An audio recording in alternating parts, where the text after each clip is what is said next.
Ô doux l'Adonai qui t'a, qui l'est olam chasdo. Ô doux l'Adonai qui t'a, qui l'est olam chasdo. Ô doux, ô doux, ô doux, ô doux, ô doux l'Adonai qui t'a. Ô doux, ô doux, ô doux, ô doux, ô doux l'Adonai qui t'a. Il est exalté, le roi est au-dessus des cieux. Je veux le louer, il est élevé à jamais exalté, et je loue son saint nom. Il est Seigneur, sa vérité régnera. Tout l'univers se réjouit dans son saint nom. Il est exalté, le roi est au-dessus des cieux. Il est exalté, le roi est au-dessus des cieux. Je veux le louer, il est élevé, à jamais exalté, et je loue son saint nom. Il est Seigneur, amen, sa vérité régnera. Tout l'univers se réjouit dans son saint nom. Il est exalté, le roi est au-dessus des cieux. Éternel, oui, tu es exalté, Yeshua, notre Seigneur, notre Sauveur. Alléluia, toi qui es le maître du Shabbat et qui a fait en sorte que nos Shabbats ne soient pas une obligation de rituel, mais soit quelque chose que nous avons choisi de bon cœur, Seigneur, au nom de, comme nous avons la liberté de le faire, Père, et nous bénissons aussi tous ceux qui se réunissent le dimanche, qui ont vu la liberté de faire ce choix. Ô Éternel, notre Dieu, nous ne voulons pas être sectaires. Nous exaltons celui qui est le maître du Shabbat. Nous exaltons celui qui est le maître de toutes choses. Jésus, Seigneur, celui à qui reviennent toutes choses. L'autorité, la louange, la gloire pour l'éternité et le sceptre du règne qui est le sien parce qu'il revient au terme de ces années, de ces probablement 7 années qui vont voir l'Antéchrist se manifester toujours plus sur cette terre. Nous avons été enseignés sur ces choses. Seigneur Yeshua, nous te disons d'autant plus d'un cœur ardent, tu es exalté au-dessus des cieux. Et Seigneur, l'exaltation de ton nom, Seigneur, nous réjouit parce qu'elle nous annonce ton retour prochain. Merci, Père Saint, dans le bon nom de Yeshua, pour ton Fils Yeshua. Amen, amen. In Eloyanu, velo ishan, shomer Israel. In Eloyanu, velo ishan, shomer Israël. Il ne sommeille point, ne dort jamais, celui qui veille sur Israël. Il ne sommeille point, ne dort jamais, celui qui veille sur Israël.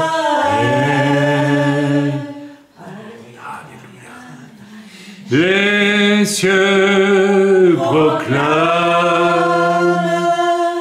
la gloire du ressuscité. Rien n'est égal à la beauté du Seigneur. À jamais il seras l'agneau sur le trône. Je fléchis le genou pour l'adorer lui seul. Je veux chanter la gloire du ressuscité, l'agneau immolé nous a rachetés pour Dieu. À jamais tu seras l'agneau sur le trône. Je fléchis le genou pour t'adorer toi seul. Les cieux proclament la gloire du ressuscité. Rien n'est égal à la bonté du Seigneur. À jamais tu seras l'agneau sur le trône. Je fléchis le genou pour t'adorer toi seul. Alléluia. Louons le Seigneur, frères et sœurs. Louons-le de tout notre cœur, avec nos propres mots. Louons-le en langue, louons-le avec notre langue habituelle, mais louons-le de tout notre cœur. Amen. Seigneur Dieu de gloire, Seigneur mon Dieu, merci, merci pour cet amour déversé pour nous à la croix. Merci pour cet amour toujours, pour ton peuple racheté par le sang de Jésus et pour ton peuple originel, Seigneur, ton peuple d'Israël. Merci parce qu'à jamais tu es et tu seras l'Éternel, le Tout-Puissant. Viens te glorifier bientôt, Seigneur mon Dieu. Viens mettre tes pieds sur la montagne de Sion. Viens te glorifier dans ton peuple. Viens te glorifier partout, Seigneur. Tu en es digne, tu es l'Éternel, le Dieu des armées. Merci, Seigneur. Merci, mon Dieu. Je te bénis, je te loue. Je te bénis. Amen. Louange à toi, Seigneur. Tout jamais, Seigneur. Tu régneras, Seigneur. Tu régneras, Seigneur. Oui, à tout jamais, Seigneur. Tu es le Tout-Puissant, Seigneur. Oh, nous nous prosternons devant toi, Seigneur. Merci, Seigneur. N'hésitons pas à ouvrir nos micros, s'il vous plaît, pour louer le Seigneur. Je sais que la distance est ce qu'elle est, mais faisons l'effort, s'il vous plaît. Alléluia. Béni sois-tu, Seigneur. Merci pour tous tes bienfaits, pour tes merveilles. Merci pour l'édification que tu fais en nous chaque jour. Le message du serviteur, à travers ce que nous vivons, Seigneur, car tu nous prépares pour ce qui vient et tu nous veux fort, Seigneur. Nous te bénissons pour cette sanctification, Seigneur, que tu fais dans nos vies, Seigneur, pour ce travail, Seigneur. Je te remercie, Seigneur, pour l'intelligence que tu ouvres dans nos vies. Merci pour tous tes bienfaits, Seigneur, dans Jésus-Christ. Amen.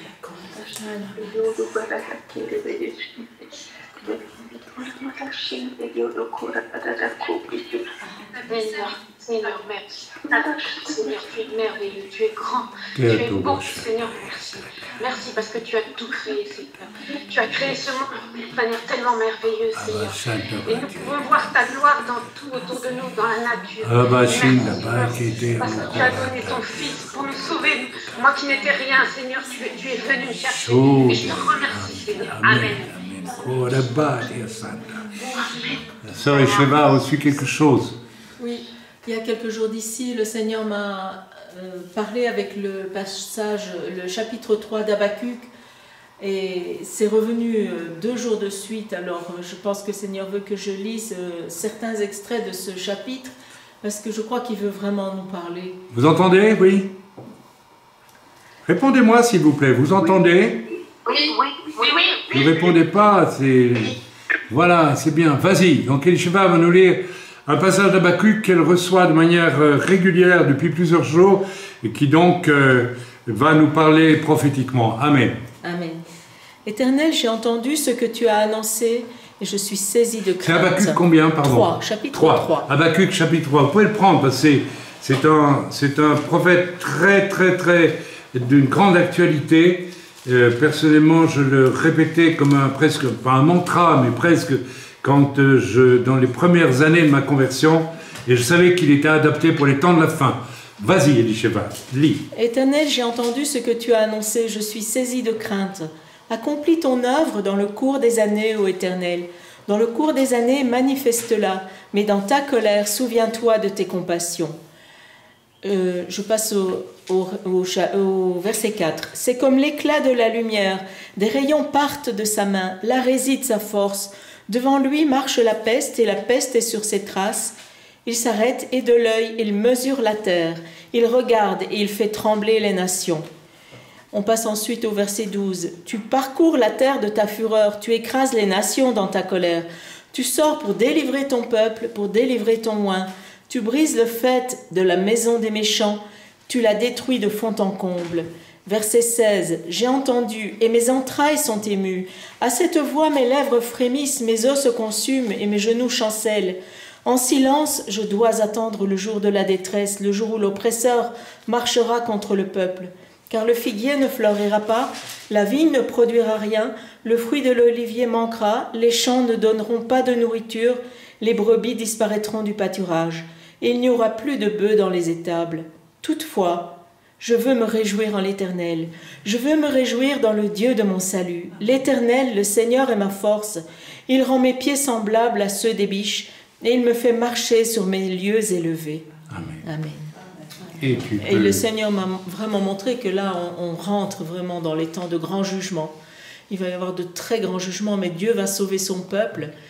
Même si on est environné de toutes sortes de choses, que ce soit la violence, la destruction, la famine, toutes ces choses nous ont été annoncées, mais nous savons que nous sommes dans les mains du Seigneur.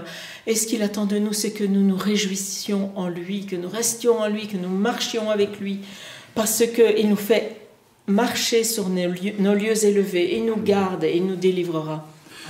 Amen. Alors, ça résonne en moi d'une manière très particulière parce que je ressens à quel point Dieu est obligé de juger la terre. Oui. Est obligé.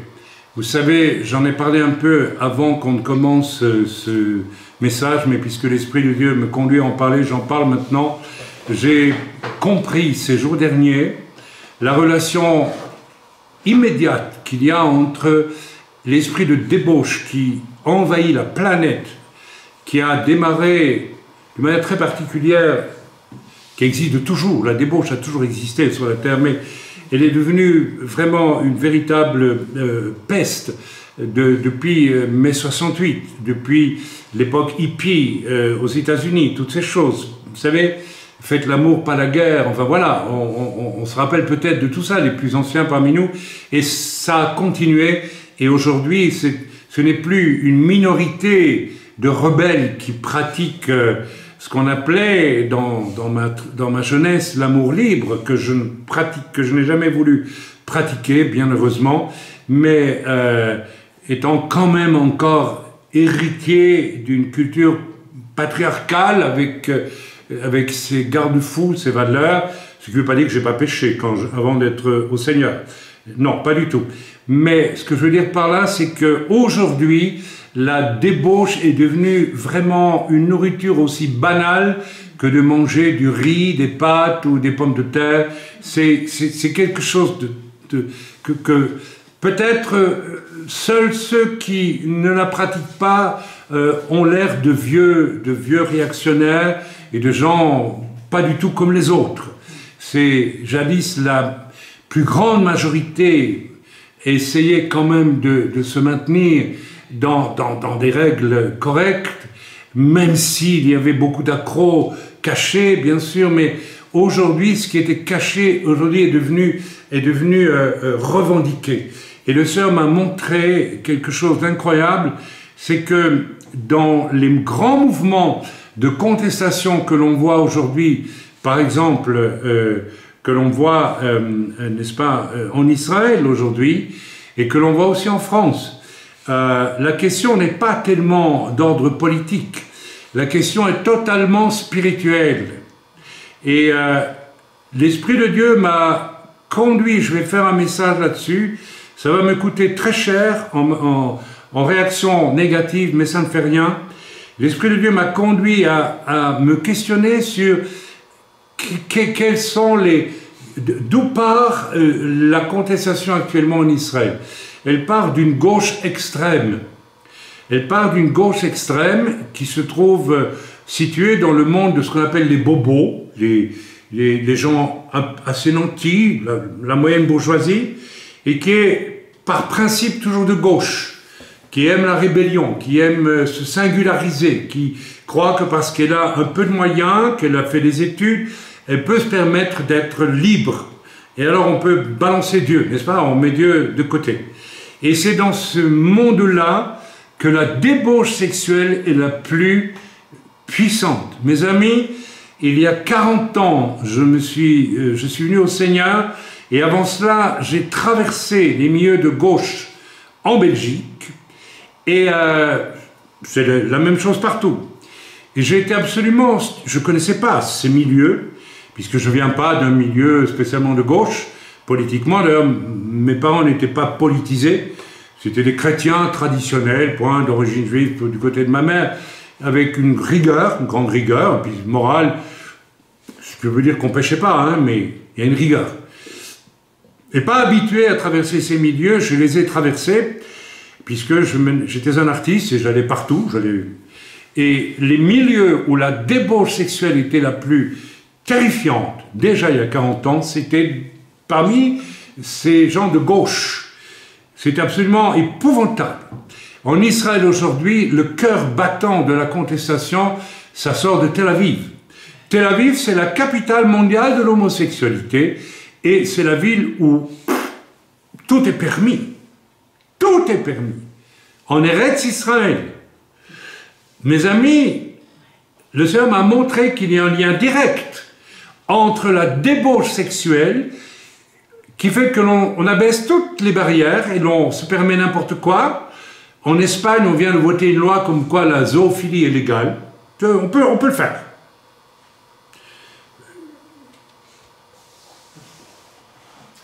Je vous ai donné le témoignage de choses qui m'ont été dévoilées grâce au Saint-Esprit. Je ne vais pas les répéter ici parce qu'il y a des enfants. Dans une maison où j'ai prié il y a 3-4 semaines, je ne savais pas, pourtant j'ai entendu tout ce qu'on peut entendre dans ce domaine-là, dans la relation d'aide que j'ai pratiquée pendant presque 37, 38 ans maintenant. Je croyais avoir tout entendu, mais ce que j'ai vu en priant dans cette maison, alors là je ne l'avais pas encore vu. Je n'oserais pas le répéter ici. Mais des choses d'un niveau de débauche et de folie absolue. Et le Seigneur m'a montré qu'il y a un lien entre cette rébellion contre Dieu dans le domaine sexuel et la rébellion ultime contre toute forme d'autorité. La rébellion dans le domaine sexuel est une rébellion contre Dieu, est une rébellion contre les lois de Dieu. Et quand ce domaine-là est libéré, si j'ose dire, libéré dans le mal, tout le reste va suivre. Ce qui alimente la violence presque irrationnelle, étrange, étonnante, de la rébellion aujourd'hui en Israël et dans les rues de Paris. Écoutez, regardez ces jeunes qui défilent. Je ne veux pas les accuser, je vais me faire très mal voir avec ce que je suis en train de dire, mais ça ne fait rien. Mais ils regardent quoi à la maison? Ils regardent quoi à la maison? Ils lisent des Bibles? Ou ils regardent des films violents, porno et tout ce qui s'ensuit? Et vous les retrouvez dans la rue en train de casser tout. Il y a une relation directe entre, j'aimerais qu'on puisse le comprendre, il y a, c'est fort cette question.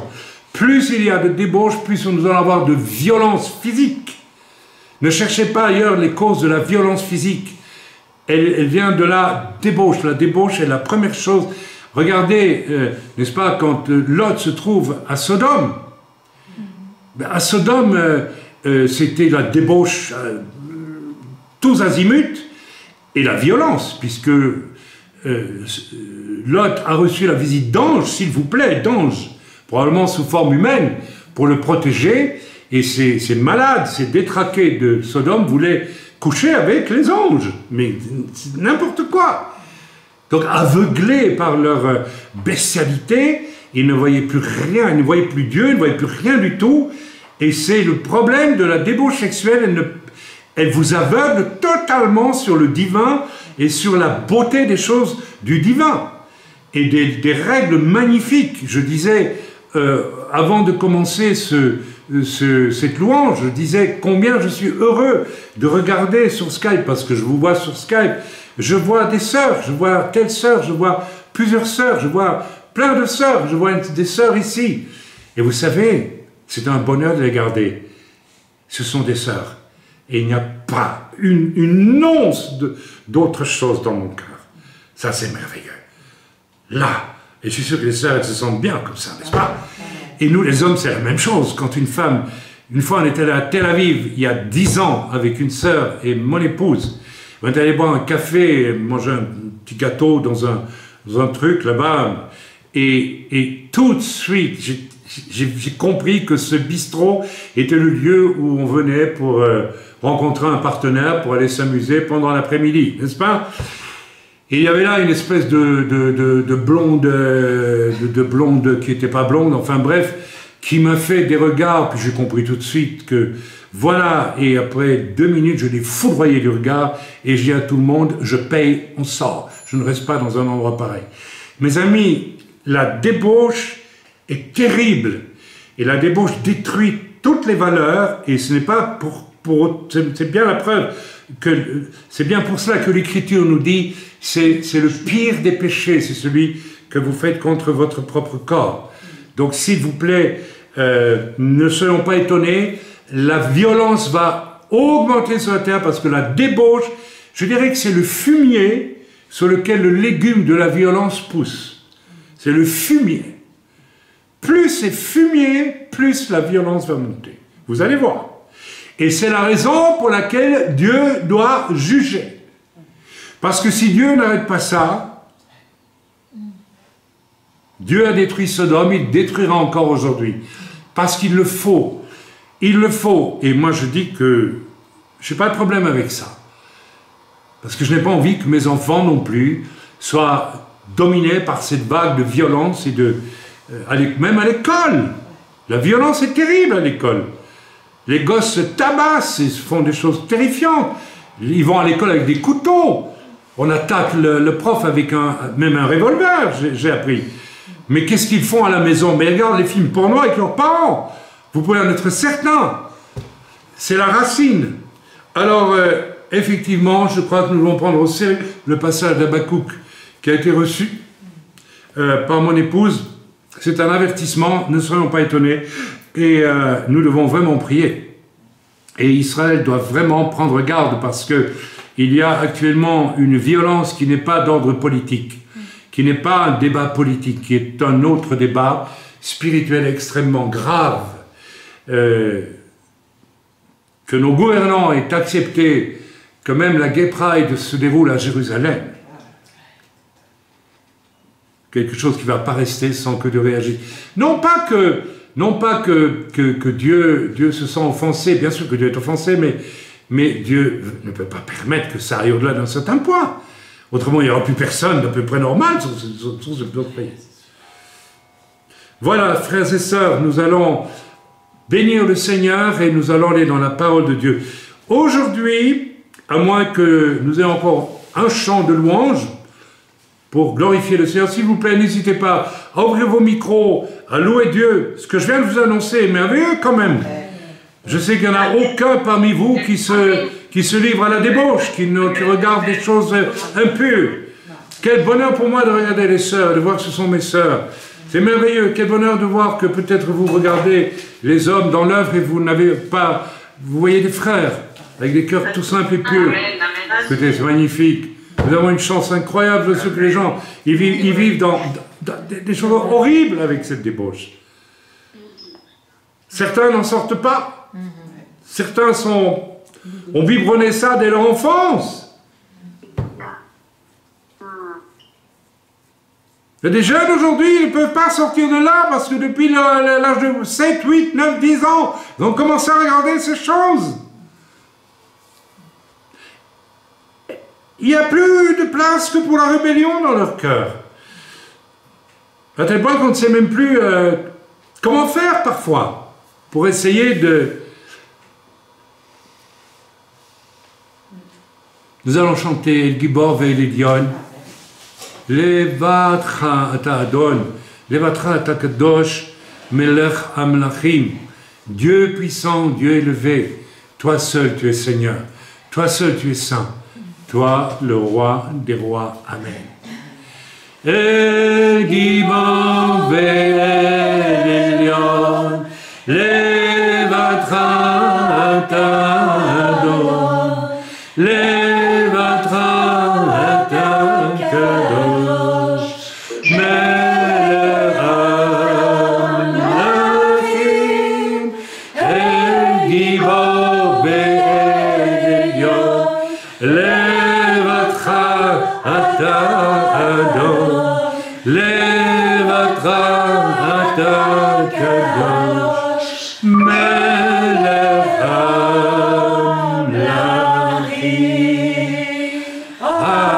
Hallel, Hallel, Hallel, Hallelotra, Hallel, Hallel, Hallel, Hallelotra, Bechol ma sheyesh bi, Bechol libi, Hallelotra,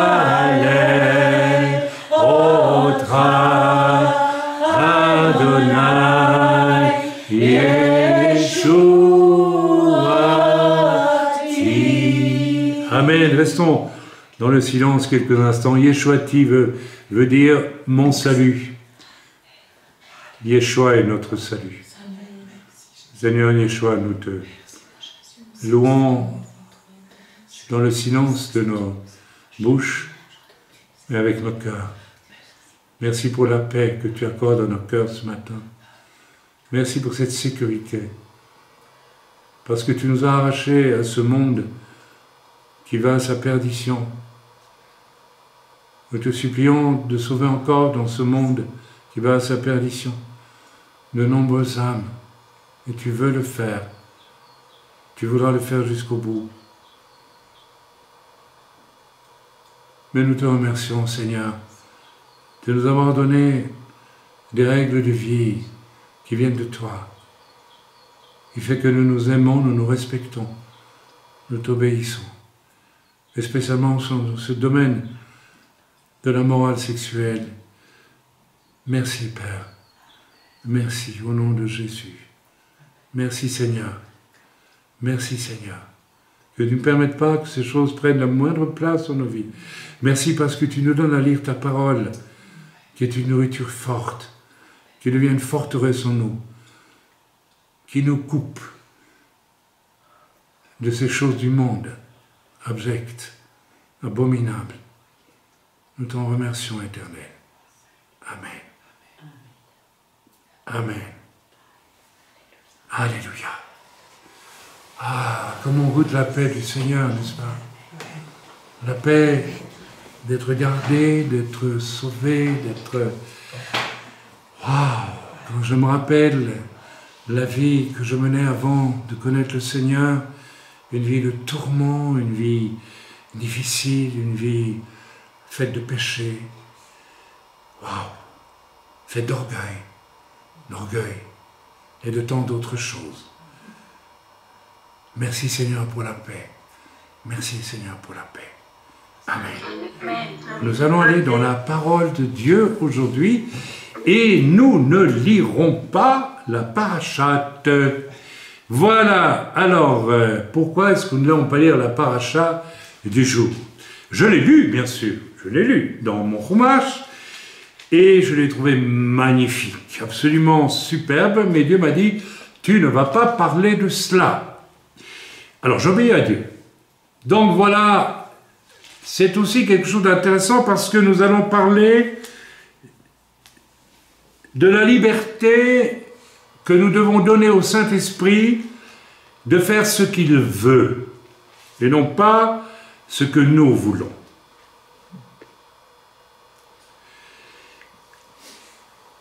Alors bien sûr, lorsqu'on lit les parachiotes les unes après les autres, On peut dire, ça y est, nous maintenant, on lit les parachutes.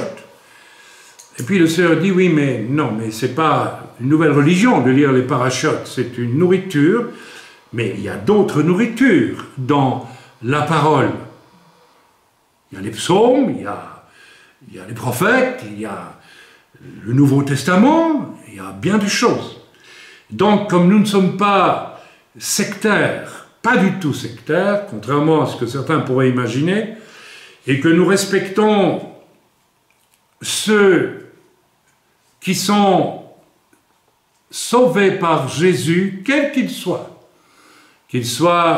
juifs ou goïm, ce n'est pas une injure de parler de goïm, c'est tout, c'est les non-juifs.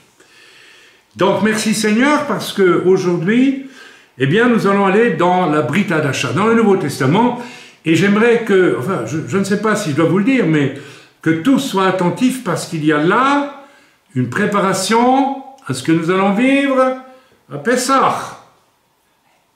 Je vous rappelle que le jour de Pessah, nous nous réunissons, et je n'en dis pas plus. Nous avons ensuite des moments extrêmement bénis, grâce à qui? Grâce au Saint-Esprit, bien sûr. J'aimerais qu'on remette les choses un peu à l'heure. Il y a à peu près 2000 ans, Yeshua, le Verbe, Yeshua, la parole, est venu à enseigner à tel point que nous pouvons être jaloux des premiers disciples, parce qu'on aurait aimé être là et l'entendre, l'écouter. Mais il est reparti auprès du Père et il nous a dit « Je vous enverrai un consolateur ». Ça veut dire quoi? Ça veut dire que sans moi, c'est pas évident, mais je vais vous envoyer quelqu'un d'autre, mais qui est Dieu comme moi, et qui s'appelle Dieu le Saint-Esprit. Quand il nous parle d'envoyer le Saint-Esprit, il faut savoir que le Saint-Esprit est Dieu. Dieu est Père, Dieu est Fils, Dieu est Saint-Esprit, et ensemble ils forment une unité Echad. On ne va pas rentrer dans ce débat aujourd'hui, mais ils sont tous les trois membres de la divinité, si j'ose m'exprimer ainsi.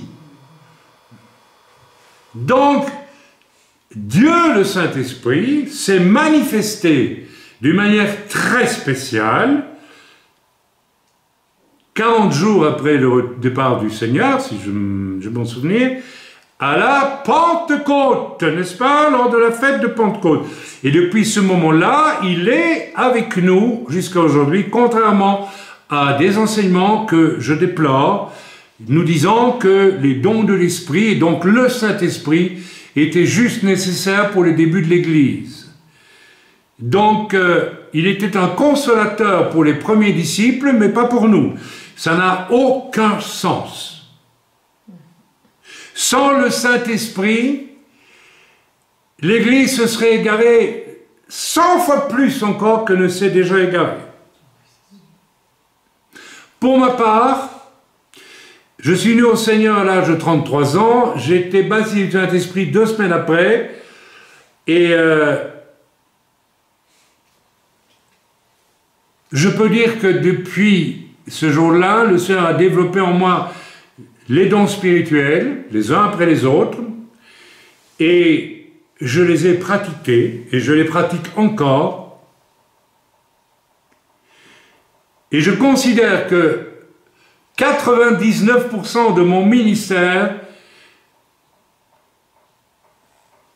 a été accompagné et dirigé, dominé même, contrôlé, littéralement contrôlé, par Dieu le Saint-Esprit.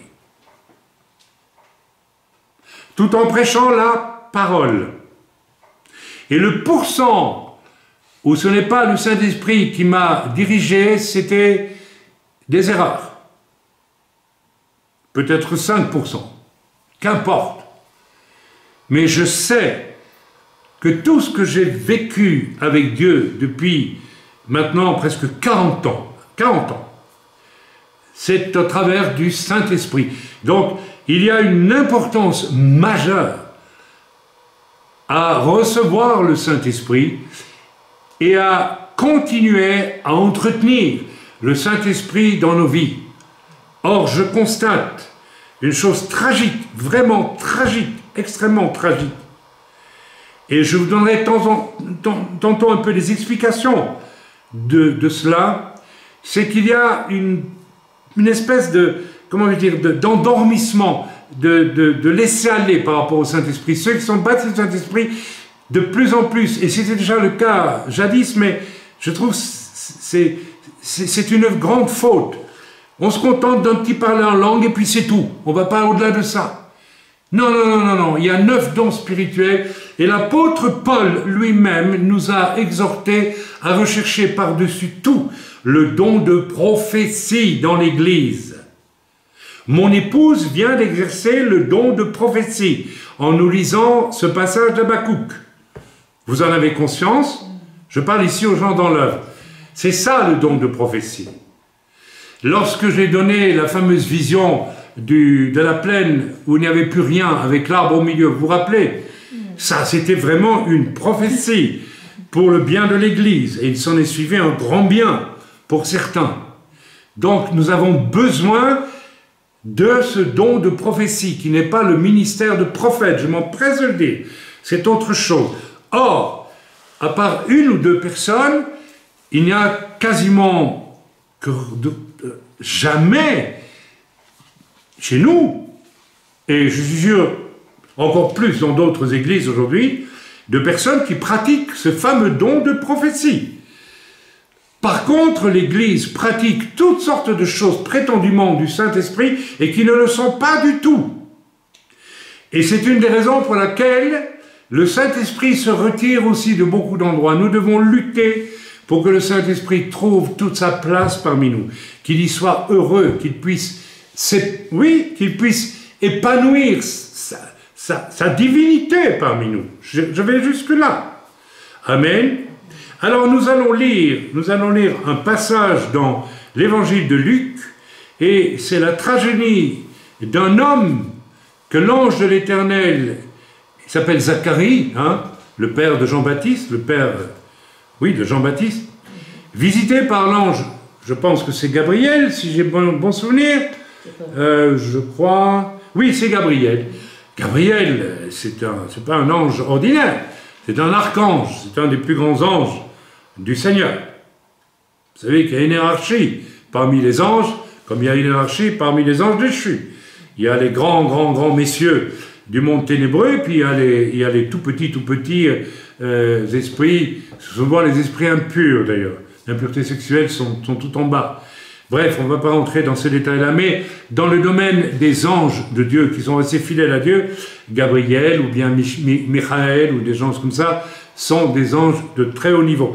Voilà qu'un ange de très haut niveau visite Zacharie et il va vraiment devoir être rendu muet par cet ange qui va le punir en quelque sorte pour lui apprendre à ne pas dire autre chose que ce que l'Esprit lui souffle de dire et non ses propres opinions. Alors on va lire un peu ce passage dans Luc, ce passage étonnant quand même, dans Luc au chapitre 1er, à partir du verset 5 jusqu'au verset 20. Lisons ensemble. Du temps d'Hérode, roi de Judée, il y avait un sacrificateur nommé Zacharia de la classe d'Abia. Sa femme était d'entre les filles d'Aaron, s'il vous plaît, et s'appelait Élisheva. Tous deux étaient justes devant Hachem, devant Dieu, observant d'une manière irréprochable tous les commandements et toutes les ordonnances du Seigneur. Donc, du point de vue de la loi, irréprochable. De parfaits religieux. C'est déjà pas mal, mais c'est pas suffisant. J'introduis tout de suite le sujet. Ah là là là là là là là là. Il y a tant de chrétiens qui croient que parce qu'ils sont des parfaits religieux, ils viennent au culte, ils payent leurs dîmes, ils font ceci, ils font cela, ils sont bien là, ils sont bien obéissants, ils font ce qu'on leur demande, etc., etc., etc. Ils font tout parfaitement, mais le Saint-Esprit n'a aucune place dans leur vie. Aucune. Ils ont un problème. Vous savez, j'ai mis sur le site une prédication de David Wilkerson. Vous vous rappelez? Toutes les bonnes œuvres qui ne nous mèneront pas au ciel. Je crois que c'était ce titre-là. Et là, il parle des bons chrétiens qui font tout ce qu'il faut faire, etc. Et il dit, ben, vous n'irez pas au ciel. Comment va-t-on au ciel? On va au ciel en étant, si possible, à 100%, c'est très difficile, parce qu'on est tous faillibles. Moi, en tout cas, je n'y suis pas arrivé. Mais je le fais pas mal quand même. Parce qu'on fait les œuvres qui nous sont dictées par Dieu, le Saint-Esprit, qui est sur la terre depuis 2000 ans, puisque Jésus nous l'a promis. Et n'écoutez pas les sirènes de mauvais augure qui vous racontent que ce n'est plus possible. Ceux qui ne veulent pas du Saint-Esprit aujourd'hui sont généralement, écoutez bien ce que je veux dire, des gens qui privilégient leur sagesse religieuse à eux. Ils s'appuient sur leur sagesse religieuse et dès lors ils ne veulent pas du Saint-Esprit. Et même ils le combattent. Et ils combattent même ceux qui suivent, qui écoutent, qui entendent le Saint-Esprit. Yeshua a dit lui-même à un certain Nicodème, « Tu es docteur d'Israël et tu ne sais pas ces choses. Concernant l'Esprit, il est comme le vent. Nul ne sait d'où il vient, ni où il va. Mais il fait, c'est lui qui passe. Celui qui veut servir Dieu doit absolument ne pas se contenter d'être un brave toutou religieux. Ça ne le mènera pas au ciel. C'est-à-dire qu'il sera peut-être sauvé, mais les récompenses ne seront pas pour lui. Les récompenses, c'est... On ne travaille pas pour avoir des récompenses. Je n'ai jamais espéré avoir des récompenses au ciel. Je m'estime que je ne suis pas digne d'une seule récompense. Parce que je sais que c'est par la grâce de Dieu et du Saint-Esprit que je fais des œuvres conçues par Dieu pour moi et que je réalise. Retenez ça. Est-ce que je fais des œuvres préparées par moi, par Dieu, Père, Fils et Esprit, et que le Saint-Esprit me transmet pour que je les fasse? Ou est-ce que je fais le toutou religieux, et je crois que ça va comme ça. Il faut choisir. Zacharie était un toutou religieux. Il était parfait sur le plan de la loi. Mais on va voir qu'il est complètement dans la faillite. On continue. Ils n'avaient point d'enfants, les braves. Ils n'avaient point d'enfants. C'est incroyable, c'est incroyable. Donc, on entend tout de suite, il va y avoir un miracle, c'est pas possible autrement. Et qui va faire le miracle? C'est Dieu, ça. Le toutoutisme religieux ou bien la puissance de Dieu? Voilà, parce que le Saint-Esprit, c'est aussi la puissance de Dieu. Amen. Alléluia. Pas la fausse puissance, pas les grimaces qu'on voit sur certaines estrades, la vraie puissance. La puissance qui sauve, la puissance qui guérit du cancer, la puissance qui chasse les démons, la puissance, la vraie puissance de Dieu. Amen. La puissance qui permet d'entrer dans une maison et de savoir que dans les murs de cette maison racontent ce qui s'est passé dans la maison et qui racontent qu'il y a des démons présents dans la maison et qu'il faut délier cet endroit au nom de Jésus. Certains m'ont dit, oh frère, on n'a jamais vu dans la Bible nettoyer des maisons. Eh ben, tu n'auras que lire l'Écriture quand elle parle de la lèpre qui atteint les maisons. Enfin bref, on continue. Ils n'avaient point d'enfants parce qu'Élisabeth était stérile et ils étaient l'un et l'autre avancés en âge. Donc ils sont allés voir le rabbin un tel et le rabbin un tel. Ils sont allés voir un gynécologue et puis tout le monde leur a dit, ben nous, on ne peut rien faire. Intéressant. Bien sûr que je raconte un peu n'importe quoi, mais c'est intéressant parce que on ouvre la porte au Saint-Esprit. Qu'est-ce que vous voulez faire? C'est comme ça, on est obligé. Oh, pendant qu'il s'acquittait de ses fonctions devant Hachem, devant Dieu, selon le tour de sa classe, le brave Zacharie, il fut appelé par le sort, d'après la règle du sacerdoce, à entrer dans le temple du Seigneur pour offrir le parfum. toute la multitude, donc il offrait le parfum, c'était dans le, pas dans le Saint des Saints, dans le parvis avant le Saint des Saints. Il faisait son rôle de sacrificateur là. Toute la multitude du peuple était dehors en prière à l'heure du parfum. Alors un ange du Seigneur apparut à Zacharie. Là, on n'est plus dans le toutouisme religieux. On n'est plus dans les choses que Dieu a dit de faire et que l'on fait, que l'on répète et qui nous paraissent bien, bonnes et justes. Oui, c'est bien de le faire, mais ce n'est pas suffisant. C'est pas parce que tu es un brave chrétien qui fait, crois-tu, tout ce que tu dois faire, que c'est suffisant. Non, non, non, non. Tu es fait pour autre chose. Et voilà que le surnaturel de Dieu apparaît à travers un ange. C'est pas n'importe quoi. Moi, si demain il y a un ange qui se présente à moi, je saurais que, oh là là, Dieu veut m'annoncer quelque chose de spécial. Je ne vais pas dire, oh, je vais construire un témoignage parce qu'un ange m'est apparu. Je dis, mais qu'est-ce que Dieu veut me dire? Il y a des années, ma femme et moi étions des tout jeunes chrétiens. Et nous vivions seuls dans les Ardennes belges, loin de toute église. Et nous sommes allés visiter une chose que j'aime beaucoup visiter, c'est-à-dire les fleuristes. J'aime les fleurs. Je crois qu'au ciel, je serai fleuriste. C'est pas possible autrement. J'aime beaucoup les fleurs. Et il y avait une fleuriste qui avait des fleurs tellement jolies. Alors nous n'allions pas acheter, nous n'avions pas d'argent. Ou alors on achetait un tout petit truc quand même pour être poli. Mais on regardait les belles fleurs. Et en sortant de chez ce fleuriste, en face de nous, il y avait 2 anges. Oui, en forme humaine, mais dès que nous les avons vus, nous étions pétrifiés sur le seuil du fleuriste. Ma femme s'en souvient. Ils nous regardaient avec un sourire. Ils étaient habillés avec des vêtements d'hommes, tout simplement, mais il y en avait un grand et un plus petit. C'est très curieux.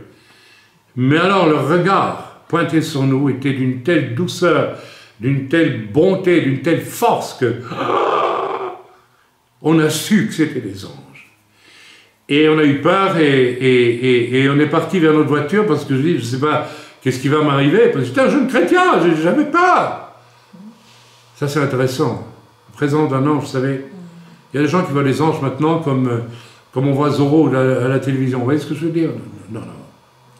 C'est solide. Nous avons eu très peur. Pourtant, ils souriaient. Et ils nous suivaient du regard en souriant. Et je voyais dans leur sourire, mais n'ayez pas peur. Ça veut dire qu'ils avaient un message pour moi. Je n'ai pas eu de message ce jour-là. Mais s'ils se représentaient aujourd'hui, j'écouterais le message. Ici, Zacharie voit un ange. Qu'est-ce qu'il fait? Bien, il vient lui prier, il vient lui parler. Alors un ange du Seigneur apparut à Zacharie et se tint debout à droite de l'autel des parfums. En plus, Zacharie fut troublé en le voyant et la frayeur s'empara de lui. Méfiez-vous de ceux qui vous disent qu'ils voient les anges aujourd'hui et qui vous parlent de ça comme s'ils avaient vu Zorro. Vous voyez ce que je veux dire? J'ai vu un ange? Non. Si vous voyez vraiment un ange, vous allez avoir le frousomètre à 36, très haut. Je vous garantis. La frayeur s'empara de lui. Mais l'ange lui dit, ne crains point, Zacharie, car ta prière a été exaucée. Ah, quelle prière? Ben, d'avoir un enfant, bien sûr. Ta femme... Alors ici, on est en plein surnaturel. Parce que ni le gynécologue, ni le rabbin, ni les conseils des amis n'ont fait qu'elle a pu être enceinte. En plus, elle est vieille. C'est le même coup qu'avec Sarah, rappelez-vous. Hein? Ta femme Élisabeth t'enfantera un fils et tu lui donneras le nom de Jean, Yochanan. Il sera pour toi un sujet de joie et d'allégresse et plusieurs se réjouiront de sa naissance, car il sera grand devant le Seigneur. Il ne boira ni vin, ni liqueur enivrante, et il sera rempli de l'Esprit Saint dès le sein de sa mère. Il ramènera plusieurs des fils d'Israël au Seigneur leur Dieu. Vous vous rendez compte de ce que l'ange lui annonce? C'est du pur jeu surnaturel. L'ange aussi est en connexion, bien sûr, avec l'Esprit Saint. Il ne dit pas autre chose que ce que l'Esprit Saint dit lui aussi. Là, il y a quelque chose d'évident. Alors, quelle est maintenant la réponse on continue, verset 17. Il marchera devant Dieu avec l'esprit et la puissance d'Élie. C'est pas n'importe quoi. pour ramener le cœur des pères vers les enfants et des rebelles à la sagesse des justes, afin de préparer au Seigneur un peuple bien disposé. Zacharie dit à l'ange, et alors là, à quoi reconnaîtrai-je cela? À quoi reconnaîtrai-je cela? Car je suis vieux, et ma femme est avancée en âge, en âge. Et tout ce qu'il trouve à dire. Au lieu de tomber à genoux, peut-être être baptisé du Saint-Esprit. Non, il n'aurait pas été baptisé du Saint-Esprit, ce n'était pas encore le moment. La Pentecôte n'a pas eu lieu. Mais l'Esprit de Dieu parlait déjà à des individus dans tout ce qu'on appelle l'Ancien Testament. On le voit constamment. Amen.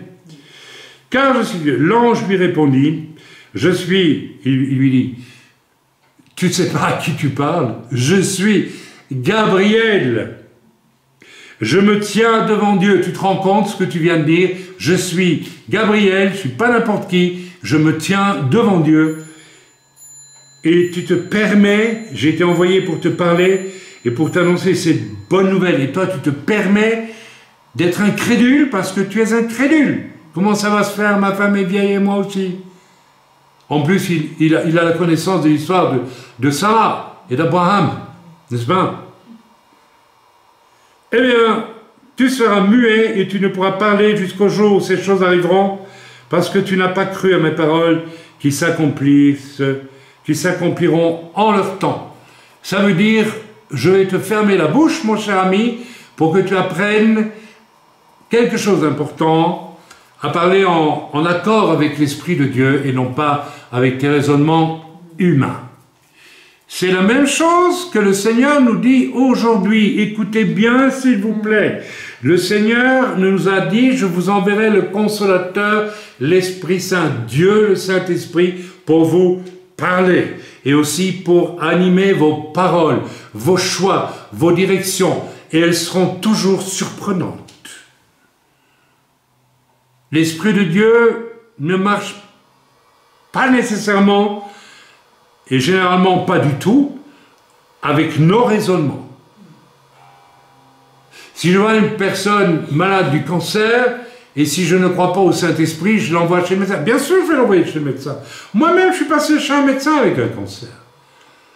Mais comme j'ai l'Esprit Saint, et que Dieu m'a aussi distribué le don de miracle et de guérison, eh bien, je prie pour la personne, et généralement, elle est guérie. Nous avons vu des guérisons du sida, et bien d'autres choses, tant d'autres choses au cours des années. Amen. Voilà. Il y a chez ce cher Zacharie un homme parfaitement religieux, mais pas prêt du tout à recevoir une nouvelle direction de Dieu. Mes amis, il est face à l'ange de l'Éternel, face à quelque chose de nouveau, et en plus, où il lui est dit, j'apporte la réponse à ta prière, et à celle de ta femme. Donc vous êtes vieux, mais vous demandez un miracle, je t'apporte la réponse du miracle, et tu dis, comment ça va se faire? Il est tellement encaqué, tellement prisonnier de ça, je ne sais pas, peut-être qu'il s'imaginait, qu'en travaillant dans le temple, soudainement, ou bien que sa femme aurait été enceinte comme ça, une espèce de contradiction absolue chez lui. C'est grave. C'est quand même inquiétant. On continue. Maintenant, essayons de voir un peu plus loin. Il raisonne, Zacharie. Au moment où l'Esprit de Dieu vient lui dire, voilà, je t'accorde ce que tu as demandé, lui, il raisonne. Oui, ok, tu vas me le donner, mais ça va arriver comment? Parce que je crois que tu te rends pas compte qu'on est vieux, ma femme et moi. C'est exactement ça. Et je vous assure que beaucoup de chrétiens qui fréquentent, qui viennent de milieux où on ne se préoccupe pas du Saint-Esprit, ont une difficulté quand ils arrivent dans nos milieux, parce qu'ils se disent, ok, je vais voir si c'est de Dieu, mais je ne suis pas vraiment sûr. Donc il ne se passe rien dans leur vie. Parce qu'en fait, ils mériteraient de devenir muets. Et on va voir que plus loin, le Seigneur va enlever cette punition, je veux dire, de la vie de Zacharie, et instantanément, il va faire quoi? Il va prophétiser, c'est-à-dire qu'il va parler selon l'Esprit de Dieu. Il a compris, Zacharie, il a compris. Il lui manquait une dimension. Voilà, le raisonnement engendre le doute. Le raisonnement engendre toujours le doute. Beaucoup d'entre vous, vous voulez vivre des choses avec le Seigneur, mais vous dites, mais oui, mais peut-être ça va marcher, mais je ne suis pas sûr. Le raisonnement engendre le doute. Et le raisonnement, c'est aussi croire, je le répète, que parce que vous êtes fidèle religieusement, ça suffit. Donc vous vous coupez du reste. Vous vous coupez de Dieu, le Saint-Esprit, qui lui vient nous surprendre. Lui vient non pas utiliser nos raisonnements, mais utiliser sa puissance à lui, pour nous faire agir, pour nous faire dire, pour nous faire vivre ce que nous avons à vivre. Mais voilà, le doute, alors que Dieu se prépare à donner quelque chose de nouveau. Ce que j'aime avec mon Seigneur, c'est que chaque jour est différent. Je n'ai jamais prêché le même message. Et même quand je prêche certains de mes séminaires, je les prêche toujours différemment, avec une autre voilà, avec des nuances différentes chaque fois. On ne s'ennuie pas avec Dieu. Oh là là, on ne s'ennuie pas. Alors rien à voir avec ce pasteur que j'ai connu un jour en France, chez qui j'étais prêché. Alors il m'a dit, oh mais tu sais, moi, c'est pas compliqué, j'ai un grand carnet avec une prédication par dimanche. Et alors, il m'a montré son grand carnet, tu vois, premier dimanche, deuxième dimanche, jusqu'au dernier dimanche de l'année. Et je dis, et quand tu as fait toutes tes prédications l'année après, tu fais quoi? Ben je recommence. Ah! Et Dieu, il a de la place quand pour parler? Il n'a peut-être toujours pas compris aujourd'hui. Voyez-vous, ça c'est terrifiant, absolument terrifiant. Et ce n'est pas rare, malheureusement. Ok, quelque chose de nouveau, quelque chose qui procède de Dieu seul, de sa toute-puissance qui est généreuse, qui est ouverte, de sa toute-puissance qui est aussi le plan de Dieu. Le Seigneur a un plan pour chacun d'entre nous, un plan qui doit être animé par Dieu, le Saint-Esprit, et pas par nos projets. Nous pouvons... Toute Église doit avoir un programme, certes, mais elle ne peut pas se contenter d'un programme, elle doit être prête. Les serviteurs de Dieu qui nous bouleversent sont les serviteurs de Dieu qui se laissent conduire par le Saint-Esprit. Je ne dis pas nécessairement qu'ils prient en langue pendant les réunions, qu'ils chassent des démons, nécessairement, mais qui se laissent, même lorsqu'ils prêchent, conduire par le Saint-Esprit. Ok? Voilà. Vous savez, cette incrédulité, nous l'avons chez un des disciples de Yeshua, rappelez-vous, le fameux Thomas. Je ne croirai que lorsque je pourrai mettre mes doigts dans les plaies du Seigneur. Bon. C'est le signe que mes raisonnements sont une forteresse qui s'oppose à l'inattendu de Dieu. Moi, ce n'est pas de l'inattendu de Dieu, c'est du bienvenu de Dieu. J'espère de tout mon cœur, si un jour je ne suis plus dirigé par Dieu le Saint-Esprit, je serai malheureux, très malheureux. Ça veut dire que c'est fini. Parce que tout mon ministère a été sous... Alors, comme tout le monde, j'ai fait des choses qui n'étaient peut-être pas nécessairement dirigées par le Saint-Esprit, mais essentiellement quand même. Voilà, je dois être honnête. Alors, ces raisonnements, c'est une forteresse qui s'oppose à l'inattendu de Dieu. C'est le signe qu'une partie de mon être n'est pas d'un cœur d'enfant, mais de vieille personne raisonneuse, qui raisonne. Alors j'ai à choisir. Est-ce que j'ai un cœur d'enfant? Le cœur d'enfant, il est automatiquement proche du Saint-Esprit. Vous savez, quand Yeshua a dit à ses disciples, si vous ne devenez pas comme des enfants, vous ne pouvez pas entrer dans le royaume de...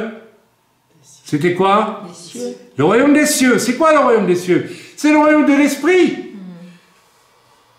Dans le royaume des cieux, il n'y a pas un Dieu Père avec une grande barbe assis sur un trône et Jésus à côté. Il n'y a rien de tout ça. Il y a Dieu qui est esprit. Il y a son Fils. Et il y a le Saint-Esprit qui a une mission à accomplir et que Yeshua a envoyé en accord avec son Père, bien sûr, et le Saint-Esprit depuis longtemps sur la terre.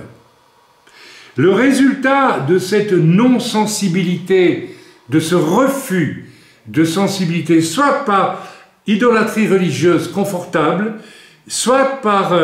non, c'est toujours les gens qui ont une difficulté avec le Saint-Esprit sont des gens... je vais le dire, je vais le répéter, malheureusement, et à ma grande tristesse pour eux, attaqués frontalement par 2 serviteurs de Dieu, ici en France et en Belgique, et qui m'ont attaqué frontalement et qui m'ont traité d'hérétique parce que j'utilisais le don de guérison et de miracle. Ces mieux-là ne supportent pas, parce qu'ils sont tellement construits sur leur raisonnement religieux qu'ils ne peuvent pas supporter l'émergence du Saint-Esprit dans leur vie. Ils ne la supportent pas. Et là c'est très grave. Et malheureusement, ça existe. C'est un état des lieux, c'est terrifiant. Alors, étant donné ce refus du Saint-Esprit, eh bien, le peuple de Dieu va souvent aux extrêmes. Vous savez, quand quelqu'un ne connaît pas la voie du milieu, qui est simple et limpide, il va chercher à gauche et à droite. Et qu'est-ce qu'on en a de recherches à gauche et à droite aujourd'hui, n'est-ce pas? Voilà.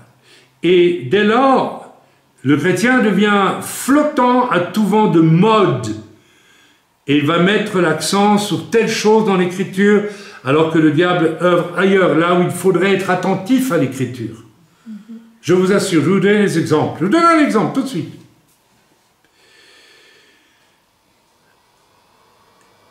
Le Seigneur a inspiré, il y a des années, ici même, sur le balcon de cet immeuble, le livre Bénédiction des Pères, à une certaine époque, parce qu'il y avait un besoin.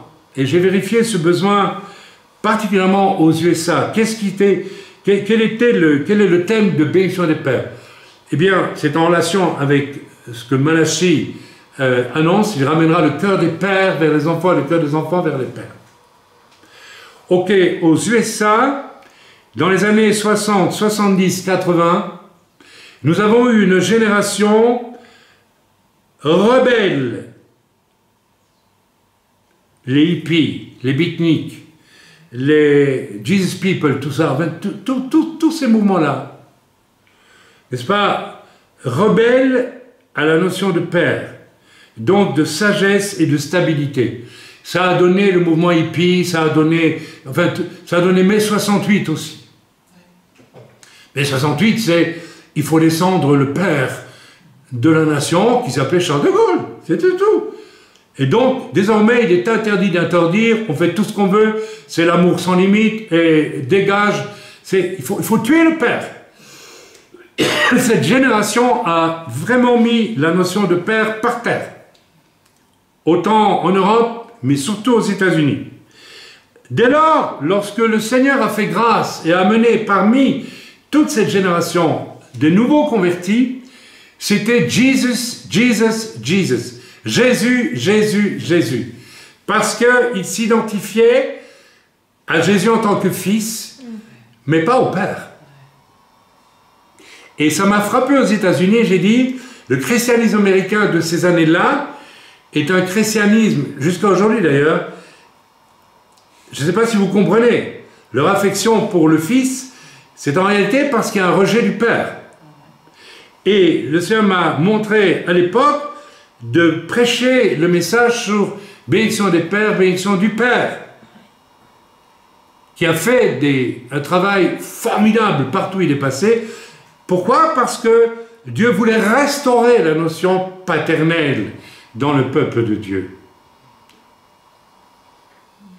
Aujourd'hui, cette dimension paternelle est grandement détruite partout. Partout.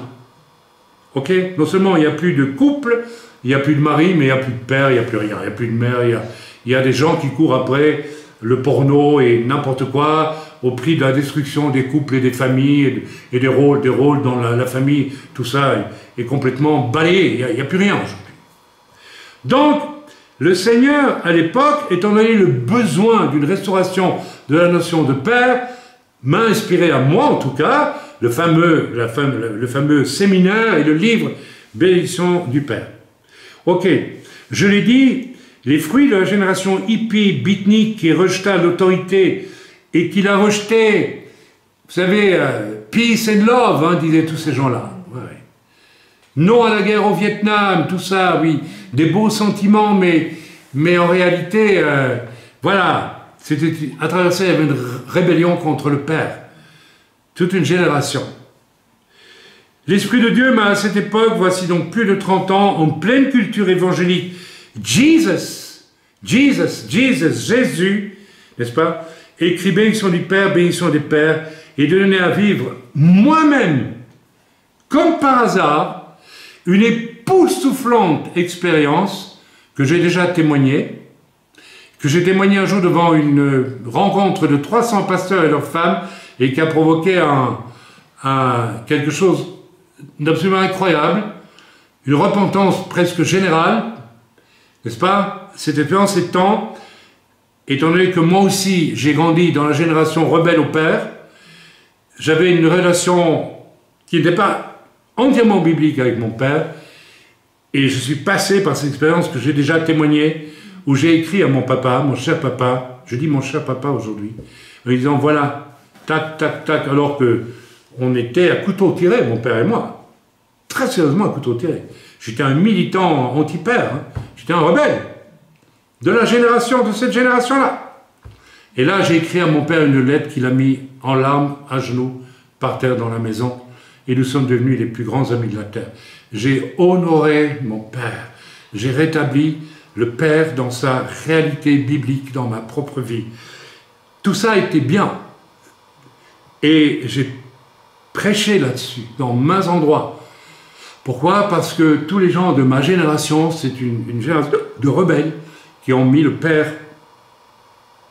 Une des raisons pour lesquelles l'autorité du Père a disparu, c'est une des raisons. C'est l'apparition de la télévision. J'en parlais avec ma femme. Qu'est-ce qui se passait avant la télévision? Pendant les soirées, on parlait en famille. Et le Père avait sa place. Et si un enfant disait des sottises, le Père l'éduquait. Il disait, non, écoute, voilà, on discutait. Le Père était présent. Une fois que la télévision est entrée, il n'y a plus de soirée, il n'y a plus de discussion, plus de prière, plus rien du tout d'ailleurs. Et là, c'est pas des stratégies comme celle-là. Il faut bien que vous compreniez ces choses. La télévision n'est pas un engin, c'est un bon engin pour certaines choses, mais il faut savoir pourquoi elle a été donnée à un moment donné. Ça a été un des outils qui a éloigné la relation des enfants avec les pères. Tout le monde regardant la télévision, buvant les images, n'est-ce pas? Ce n'est pas un détail. Il faut avoir du discernement et comprendre comment le diable travaille. Nous allons y venir dans quelques instants. Une des raisons pour lesquelles le peuple de Dieu est à tout vent de doctrine aujourd'hui, c'est que on ne connaît pas, on ne comprend pas et on ne veut pas comprendre que le monde spirituel est rempli de démons et que nous avons à lutter contre ces puissances. Voilà. À présent, c'est très intéressant. C'est quelqu'un qui m'a écrit cela récemment, il m'a dit « Maintenant, dans les églises, partout, on ne parle que du Père. » C'est-à-dire que par mimétisme culturel, on s'est mis, et je l'ai vu, je ne dis pas que je suis le seul à avoir restauré à partir de Malachie, cela m'a dit de partir de l'âge, je l'ai fait, mais probablement que beaucoup d'autres ont, je suppose, j'espère, je ne sais pas, mais je sais que certains de mes messages concernant le Père ont été diffusés, et avec d'autres, probablement, soyons modestes, hein, eh bien, il y a eu une espèce de mimétisme culturel. C'est-à-dire que les chrétiens qui sont des chrétiens, non pas écoutant le Saint-Esprit, mais écoutant les modes. Tiens, il y a telle mode, ça se fait. Il y a le réveil d'Ashbury, on va le faire aussi. Mais est-ce que le Saint-Esprit t'a mis en position de faire la même chose qu'à Ashbury? Tu ne sais pas. Ne joue pas au mode. Alors par mode, les milieux religieux qui aiment bien d'ajouter dans le programme des trucs qui marchent bien, donc ils le font par mimétisme, mais pas parce que le Saint-Esprit le leur a montré. Ceci est extrêmement grave. Donc il est question là d'un suivisme humain et non d'une écoute du Saint-Esprit. Non une écoute il s'agit d'un effet de mode sans plus aucune substance prophétique de cette restauration du Dieu Père. On prêche du tout Père partout maintenant. Partout. Mais on ne sait plus pourquoi on le prêche. Alors qu'il faudrait, plus que jamais, aujourd'hui, prêcher quoi? Sur quelle personne de la divinité devrions-nous mettre l'accent aujourd'hui, croyez-vous, à votre avis? Le Saint-Esprit. Le Saint-Esprit. Qui a dit quoi? J'écoute. Le Saint-Esprit. Non, Jésus. Jésus. Grâce au Saint-Esprit. Jésus. Pourquoi? Ça va paraître troublant. Dis oui, mais il est parti au ciel. Mais je vous dis, Jésus. Pourquoi? Parce que Jésus, c'est la parole. C'est la parole. Donc il faut mettre l'accent sur la parole. Si vous voulez échapper à toutes sortes de dérives, telles qu'on en voit dans les églises aujourd'hui, lisez la parole, lisez Jésus. Jésus, c'est la parole. Yeshua, c'est la parole. Amen. Amen. Il faut se centrer aujourd'hui sur la parole de Dieu. Ok, Dieu a restauré la notion, j'espère, dans la vie de nombreuses personnes du Dieu Père. J'espère que nous honorons nos pères. Si nous ne le faisons pas, nous savons que nous sommes sous une condamnation, puisque l'Écriture dit « Honore ton père et ta mère si tu veux vivre longtemps et heureux sur la terre. » Donc, si tu n'honores pas ton père et ta mère, tu vas vivre malheureux et pas très longtemps sur la terre. C'est aussi simple que cela. Ok, c'est réglé, c'est réglé. Il y a eu une phase comme cela, il y a les saisons de Dieu. Il y a une saison de Dieu, restauration du Père. Actuellement, nous sommes plutôt dans une saison, je crois, où nous devons nous centrer sur le Fils, qui face à bien des séductions, face à bien des dérives, comme The Chosen, le LGBT, le genrisme, la culture woke et toutes ces choses-là, qu'est-ce qui peut nous permettre de lutter contre ça? À votre avis? La parole de Dieu. La parole de Dieu. Pas seulement le Saint-Esprit. La parole de Dieu. D'accord? En ce moment, pour moi, Dieu le Saint-Esprit, il me dit, il faut rendre la priorité à la parole de Dieu. Si tu veux résister à l'offensive mondiale de débauche qui transforme la terre en un nouveau Sodome et Gomorrhe, il faut que tu te nourrisses de la parole de Dieu. Si elle t'habite, si elle vit en toi, si elle s'installe en toi, rien ne pourra venir du monde vers toi.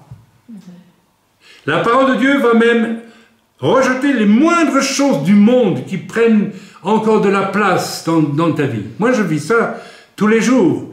De temps à autre, pas tous les jours, mais disons quand je le peux, j'achète un journal. Maintenant, je le parcours à toute vitesse en me disant, tiens, peut-être... Et de temps en temps, je trouve une chose que je dois savoir. Et puis c'est tout, j'arrête. Pif, voilà, je vais lire ma Bible. La parole de Dieu. Est-ce que vous me suivez? Voilà, mes amis,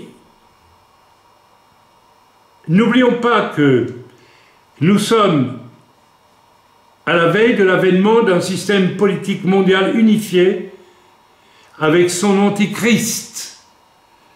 C'est quoi antichrist? C'est anti-Jésus. Donc, plus que jamais, nous devons centrer nos regards sur Jésus et sur la parole de Dieu qui est Jésus. Si nous voulons tenir face à l'antéchrist, qui sera précédé du faux prophète, qui est déjà dans un esprit antéchrist.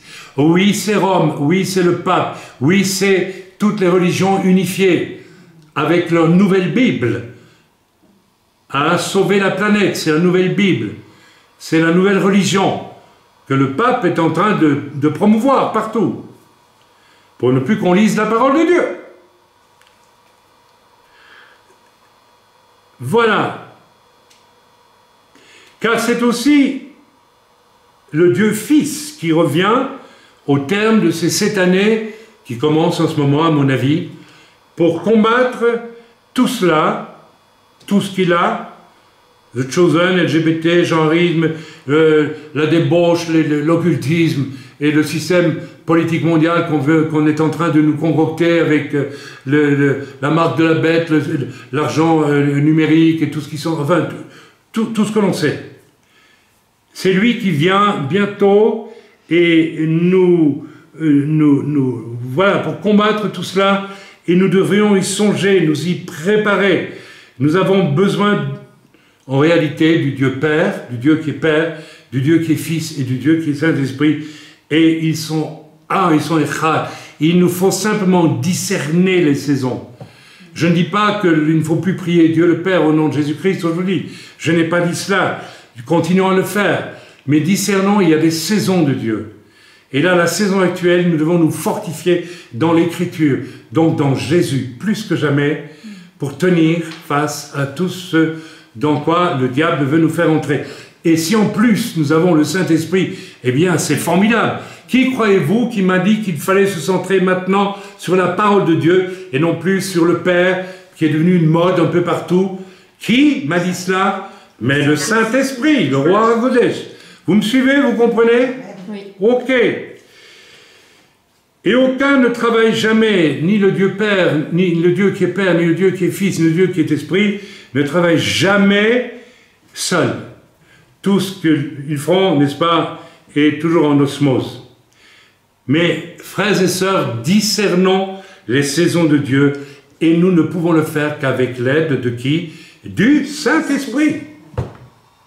D'accord? Il est là pour ça. Une des raisons de ces stratégies des modes dans l'Église se résume en fait en 2 choses.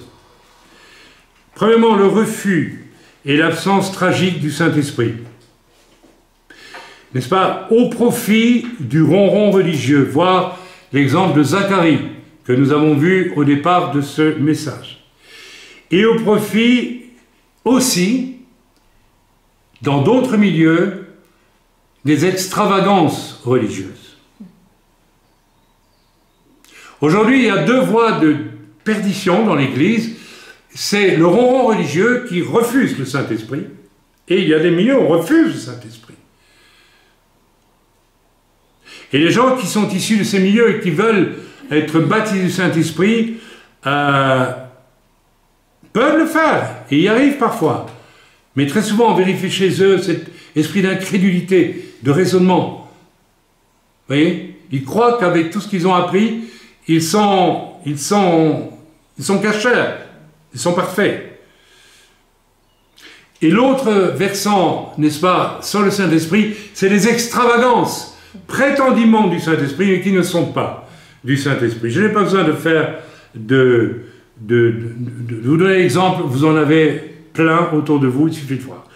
Le Saint-Esprit, il se manifeste à travers le baptême du Saint-Esprit, il peut se manifester à travers le parler en langue, la prophétie en langue, la traduction de la prophétie en langue, la guérison, le miracle, le don de foi, la parole de connaissance, la parole de sagesse et, j'en ai oublié un, mais je ne sais plus lequel, aidez-moi s'il vous plaît, le discernement des esprits. Voilà 9 dons spirituels clairement répertoriés dans vos Bibles.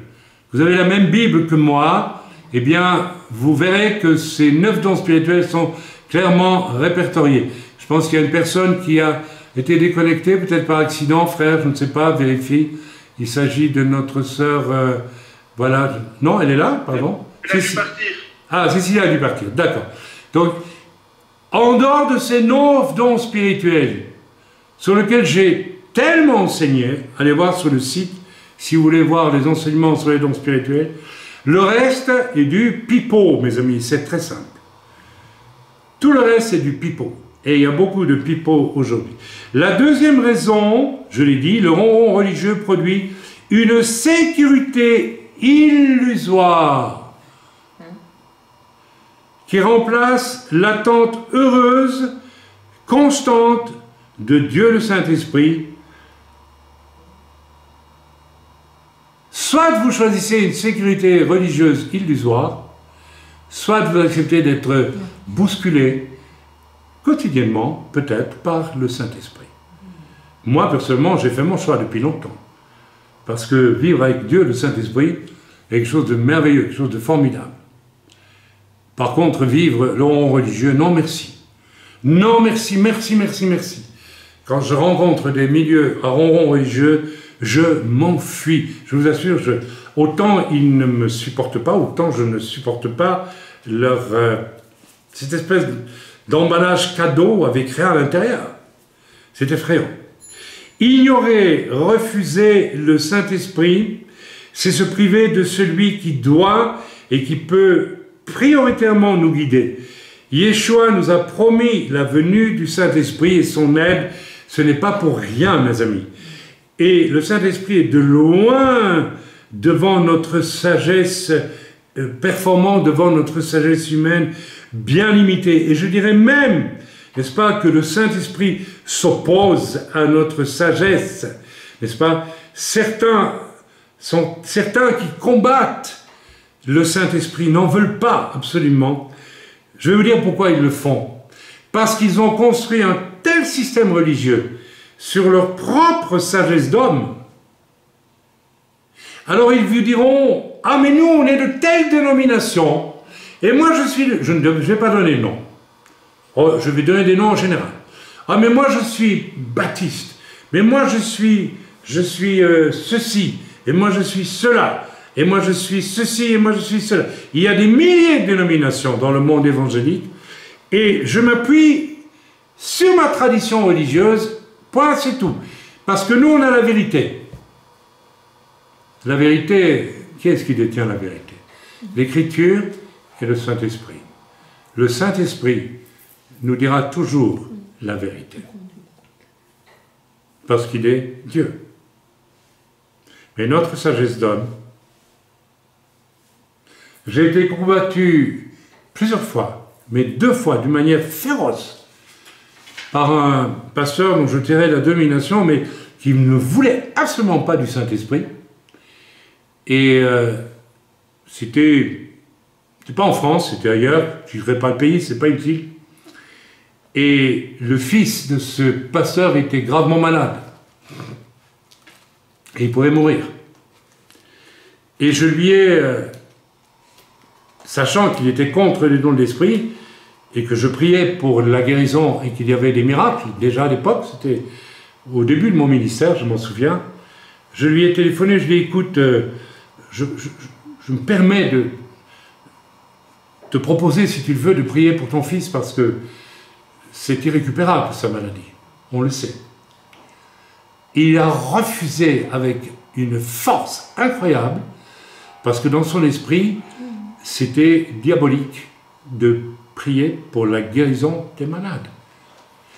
Et il a répandu dans toute la ville un discours disant qu'il fallait absolument me quitter, abandonner l'église, il fallait absolument plus, absolument, je vous assure. Il a montré sa colère, il a montré une colère contre le don de miracle, s'il vous plaît, et au prix de la santé de son propre enfant. Pourquoi il a fait cela? Parce que on l'avait formaté religieusement à une sagesse humaine. Il dit, ma sagesse humaine, celle de ma dénomination, est suffisante. Tu dois t'en contenter. Alors qu'en lisant la Bible, en faisant confiance au Seigneur, puisque la Bible c'est Jésus, il aurait fait automatiquement confiance au Saint-Esprit, qui lui aurait dit, mais regarde, ce qui est écrit c'est écrit en Jésus lui-même, puisque la parole c'est Jésus. En mon nom, ils guériront les malades, ils chasseront les démons, etc., etc. Son formatage religieux, sa fausse sécurité religieuse, lui interdisait de croire en Dieu, le Saint-Esprit.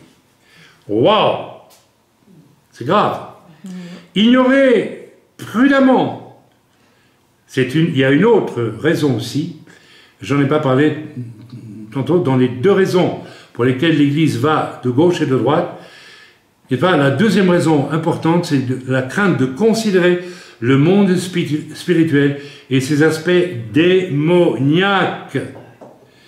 Alors que cette ignorance, par lâcheté aussi, il y a aussi un refus du Saint-Esprit, qui est toute intelligence et toute direction juste, et il y a aussi un refus de Satan,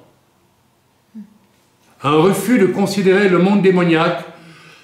Combien de pasteurs refusent de considérer les démons et le besoin de délivrance, par exemple, parce qu'ils ne veulent pas considérer ces choses. Or, l'Écriture est tellement claire. L'apôtre Paul nous dit dans l'Épître aux Éphésiens, chapitre 6, « Au reste, fortifiez-vous, remettez-vous de toute l'arme, n'est-ce pas, en vue de combattre les principautés, les esprits méchants de ce monde, etc., etc., etc., etc. » Donc, voilà encore un extrême qui est très répandu dans l'Église aujourd'hui, un refus de se confronter par peur, par frousse. Et ça, on le trouve dans les milieux à définition religieuse. Parce que sans le Saint-Esprit, comment tu vas affronter Satan? Tu ne pourras pas. Tu vas l'éviter. Et là, tu fais le jeu du diable parce que, ah là là, il est éminemment aux aguets pour voir là où il peut rentrer facilement. Et pourquoi est-ce que le diable est entré facilement avec toutes sortes de fausses manifestations dites du Saint-Esprit ces derniers temps? Parce qu'il n'y a plus le Saint-Esprit et il n'y a plus, n'est-ce pas, le combat à mener contre les puissances. Il n'y a plus la conscience que le monde spirituel qui nous environne est rempli de puissance des ténèbres. Comment discernerons-nous, n'est-ce pas, les besoins de l'Église, et comment discernerons-nous le combat spirituel à mener contre Satan et ses sbires si nous n'avons pas le Saint-Esprit? C'est sûr que nous n'arriverons strictement à rien. Frères et sœurs, mon message va s'arrêter là bientôt. Prions vraiment ardemment pour que se lève une génération nouvelle, équilibrée et en plénitude du Saint-Esprit. Je lance un appel à l'Église. Je vous lance un appel. Ne vous contentez pas de parler un peu en langue, s'il vous plaît. Ne vous contentez pas de laisser le diable vaincre l'Église qui veut empêcher, n'est-ce pas, les chrétiens d'être dirigés par Dieu, le Saint-Esprit, et qui remplace cela par tous les raisonnements. Vous savez, plusieurs parmi nous sommes venus au Seigneur, nous avons eu des grosses difficultés parce que nous sommes tellement farcis de raisonnements et nous aimerions pouvoir raisonner Dieu lui-même et les choses de Dieu. C'est pour ça que la foi est si faible. Et c'est pour ça que nous prions tout en disant « Oui, mais je ne suis pas sûr que Dieu va me le donner, parce que je raisonne, comme Zacharie. » Vous vous rappelez Zacharie? Catastrophe, catastrophe. Prions pour une génération équilibrée en plénitude du Saint-Esprit. N'allons pas de ci et de là au gré des modes, ou de ci, de là au gré de ces demandes non satisfaites, etc., etc. Et, n'est-ce pas, prions pour la restauration d'une plénitude du Saint-Esprit. Frères et sœurs, vous qui allez venir après ça, préparez-vous. Priez, préparez-vous, s'il vous plaît. Je suis sûr que Dieu veut faire quelque chose. Ce message, si vous êtes intelligent, vous comprenez qu'il prépare ça. Amen. Alors j'espère que vous êtes intelligent. Si vous venez pour faire du ronron religieux, restez chez vous. Si vous ne voulez pas être bouleversé par le Saint-Esprit. Vous savez comment le Saint-Esprit m'a bouleversé quand il m'a rempli du Saint-Esprit? J'avais eu des petits problèmes avec certains Arabes à Liège, en Belgique. Des discussions un peu difficiles. Vous savez dans quelle langue j'ai parlé en langue lors de mon baptême du Saint-Esprit? En arabe. Le prédicateur était un pied noir et il a dit, mais il prie en arabe. Vous ne me croyez pas? Tant pis pour vous. Tant pis pour vous. J'ai loué Dieu en arabe. Oui, absolument. Absolument.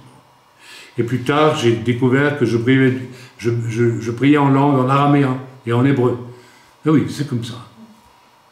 Et il m'est arrivé de prier dans des langues indiennes d'Amérique du Nord, en Apache et en Kiowa, absolument.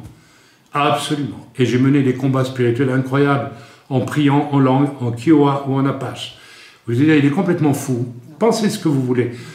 Les gens de ma génération remplis du Saint-Esprit faisaient des choses incroyables avec le Saint-Esprit.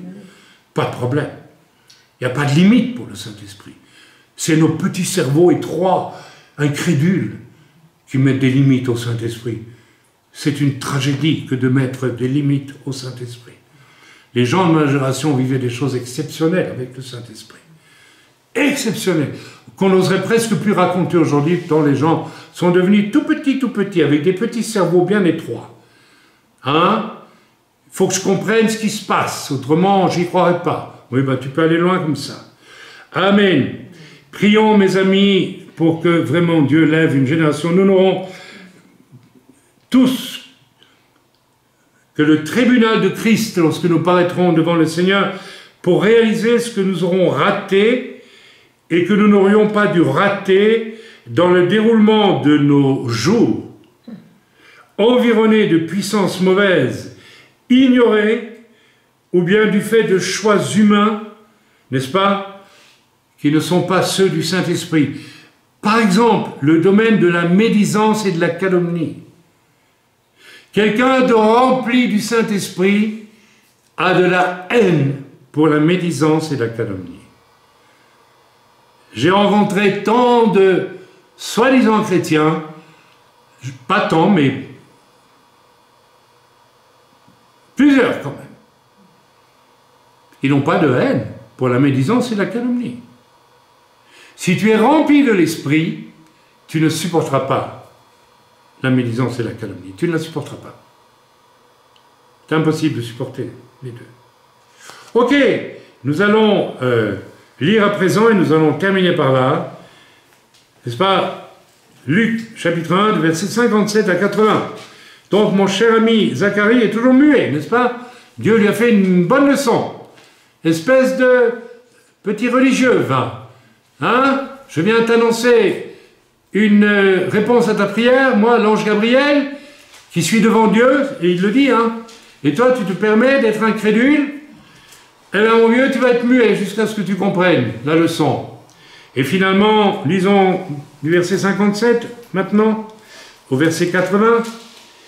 Le temps où Élisabeth devait accoucher arriva, et elle enfanta un fils.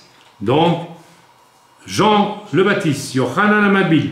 Ses voisins et ses parents apprirent que le Seigneur avait fait éclater envers elle sa miséricorde, et ils se réjouirent avec elle. Le 8e jour, il vint pour circoncire l'enfant, et il l'appelait Zacharie du nom de son père. Ça, c'est la tradition. Ça, c'est la tradition. Mais pendant que Zacharie était muet, l'Esprit de Dieu lui a parlé. T'es en punition, petit religieux, mais je vais te parler quand même. Et ton fils, on l'appellera pas selon la tradition comme son papa. Zacharie, tu l'appelleras Yochanan, Jean. Alors l'histoire continue. Mais sa mère prit la parole et dit, non, il sera appelé Jean. Heureusement, sa mère, la femme de Zacharie, descendante d'Aaron, Cohen, de la famille des Cohen, elle a l'esprit et elle reçoit que ces gens. Autrement, comme Zacharie était muet, ben on l'aurait appelé Zacharie, n'est-ce pas? Il lui dit, il n'y a pas dans ta parenté personne qui soit appelé de ce nom. Et ils firent des signes à son père pour savoir comment il voulait qu'on l'appelle. Zacharie demanda des tablettes, il est toujours muet, hein, et il écrivit, Jean est son nom. Donc, là, l'Esprit de Dieu lui a parlé, il a reçu la claque avec l'ange. L'ange lui a dit, mais tu te prends pour qui, mon vieux, avec tes raisonnements? Je suis l'ange Gabriel qui se tient devant Dieu, et tu oses poser des questions sur ce qui va t'arriver, alors que je te viens t'annoncer de la part de Dieu, n'est-ce pas, spirituellement. Alors, au même instant, sa bouche s'ouvrit, sa langue se délia. C'est vrai, la punition est finie, il a compris. Et il parlait, bénissant Dieu. La crainte s'empara de tous les habitants d'alentour. La crainte, les gens se disent, oh là là, qu'est-ce qui s'est passé? J'espère que Zacharie, après les a enseignés, il leur a dit, vous savez, mon erreur, c'était d'être un toutou religieux, et que j'ai blessé l'Esprit de Dieu par mon attitude, incrédule, mes raisonnements, n'est-ce pas? Et désormais, Dieu m'a mis dans le coin, comme à l'école, avec un bonnet d'âne. Tu vas comprendre quelque chose, mon cher Zacharie, c'est ça. Si tu n'es pas sensible à mon esprit, tu vas avoir des problèmes, tu ne peux pas me servir vraiment. Intéressant, n'est-ce pas? Surtout quand on met au monde Jean-Baptiste. Intérêt à être quand même dirigé par l'esprit. La crainte s'empara, on peut dire la crainte de n'être que religieux, s'empara de tous les habitants s'ils ont compris, j'espère qu'ils ont compris. Voilà, tous ceux qui les apprirent les gardèrent dans leur cœur en disant que sera donc cet enfant. Ah ben oui, quel sera donc cet enfant? Puisque Dieu lui-même a changé la tradition, pour son nom a donné un autre nom. Zacharie, son père, ça y est, fut rempli du Saint-Esprit. Intéressant, hein? C'était pas encore la Pentecôte, mais il a été rempli du Saint-Esprit. C'est pas moi qui le lis, c'est l'Écriture. Et il prophétisa en ces mots. Béni soit le Seigneur, le Dieu d'Israël, de ce qu'il a visité et racheté son peuple, et nous a suscité un puissant sauveur. Ici, il parle de Yeshua, qui est le cousin de Jean-Baptiste, et qui est aussi en processus. Peut-être qu'il était déjà né, non, il n'est pas encore né, il va naître juste après. Donc il prophétise. Alors on n'est plus du tout dans le Zacharie religieux, là. Il prophétise que le Messie va venir dans quelques jours. Il n'y a rien de raisonnable, là. Il n'y a rien de... Comment vais-je dire? Il n'y a rien de raisonnable, il n'y a rien d'humain. Il n'y a que l'Esprit de Dieu qui lui parle. Dans la maison de David, son serviteur, il est en train de dire le Messie, il arrive. Il est là. C'est le cousin de Jean-Baptiste et Yeshua. Comme il avait annoncé par la bouche de ses saints prophètes des temps anciens, un sauveur qui nous délivre nos ennemis et de la main de tous ceux qui nous haïssent. C'est ainsi qu'il manifeste sa miséricorde envers nos pères et se souvient de sa sainte alliance, selon le serment par lequel il avait juré à Abraham, notre père, de nous permettre, après que nous soyons délivrés de la main de nos ennemis, de le servir sans crainte, en marchant devant lui, dans la sainteté, dans la justice, tous les jours de notre vie. Et toi, petit enfant, alors maintenant il va prophétiser pour son fils. Tu seras appelé prophète du Très-Haut, car tu marcheras devant la face du Seigneur pour préparer ses voies, afin de donner à son peuple la connaissance du salut par le pardon de ses péchés, grâce aux entrailles de la miséricorde de notre Dieu, en vertu de laquelle le soleil levant nous a visités d'en haut pour éclairer ceux qui sont assis dans les ténèbres et dans l'ombre de la mort, pour diriger nos pas, voilà, dans le chemin de la paix. Or l'enfant croissait et se fortifiait en esprit, et demeura dans les déserts jusqu'au jour où il se présenta devant Israël. Que je ne me trompe pas ici. Non, c'est de son fils dont il parle ici. C'est de son fils. Voilà que, soudain libéré de son incrédulité, Monsieur Zacharia, rempli du Saint-Esprit, prophète sur l'arrivée imminente du Messie et du ministère de son fils. Amen. Voilà, on est très loin ici du Zacharie qui dit « Mais ça va se faire comment, ma femme et moi, on n'est plus très jeunes, non ?» On est très loin de cela. Qu'est-ce que vous choisissez, frères et sœurs? Le Zacharie, moi je ne sais pas trop comment ça va se passer, ou bien vous choisissez la plénitude de l'Esprit qui vous met dans un fleuve de la puissance de Dieu, de la beauté des choses que Dieu veut faire à travers vous. J'espère que vous allez faire le bon choix. Amen, amen. Ouais. Oui. C'est un tout petit amen, je suis certain. Ça devrait être un amen sonore qui monte jusqu'au ciel. Je vois certains d'entre vous, vous n'avez ni le sourire, ni rien du tout. Parce que vous pensez, oui, moi je suis un petit religieux. Mais tu n'es pas obligé de rester comme ça. Si tu es un petit religieux, c'est parce que tu as choisi de l'être. Parce que ça t'arrange.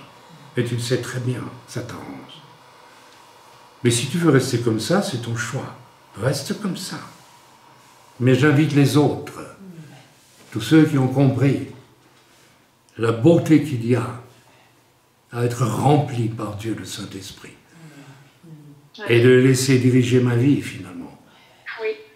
Et puis construire une toute petite vie, comme un petit Lego, brique après brique religieuse, vous voyez ce que je veux dire?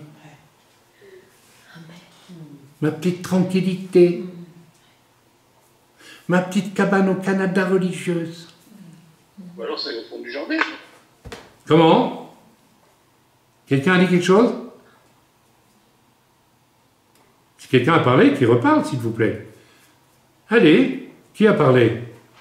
Quelqu'un qui n'ose pas répéter ce qu'il a dit? Non, c'est une erreur, le micro était ouvert. Et qui a parlé? Ah, c'était pas important. Ah bon, d'accord. Alors je l'ai dit. Ok. Seigneur, nous voulons te prier.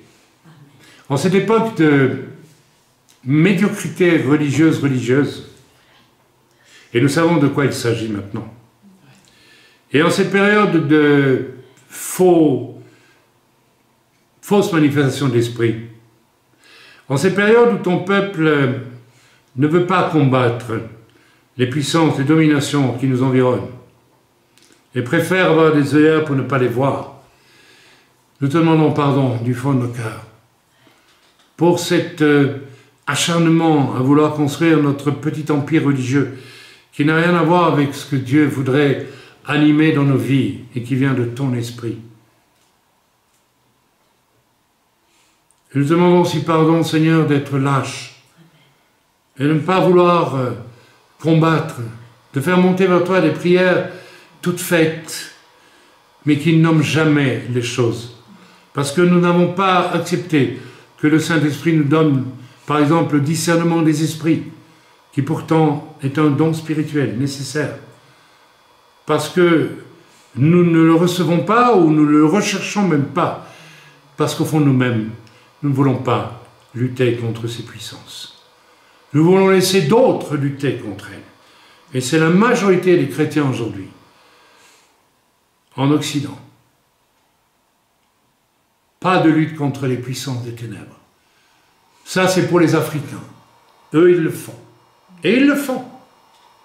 Parce qu'ils voient Satan à l'œuvre tous les jours dans leur culture de sorcellerie et tout cela. Mais nous, on a créé une espèce d'humanisme chrétien qui donne des apparences correctes. Et comme ça, on a des œillères et on ne veut pas voir.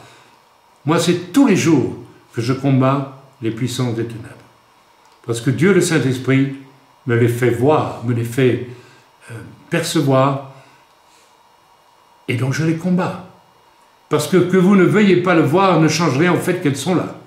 Figurez-vous, elles sont là. Et elles envoient en enfer des millions d'individus chaque année, chaque mois même. Parce que nous n'avons peut-être pas combattu comme il fallait combattre. Alors préparons-nous maintenant pour être puissamment remplis du Saint-Esprit. J'espère que prochainement, nous allons l'être, ceux qui ne le sont pas.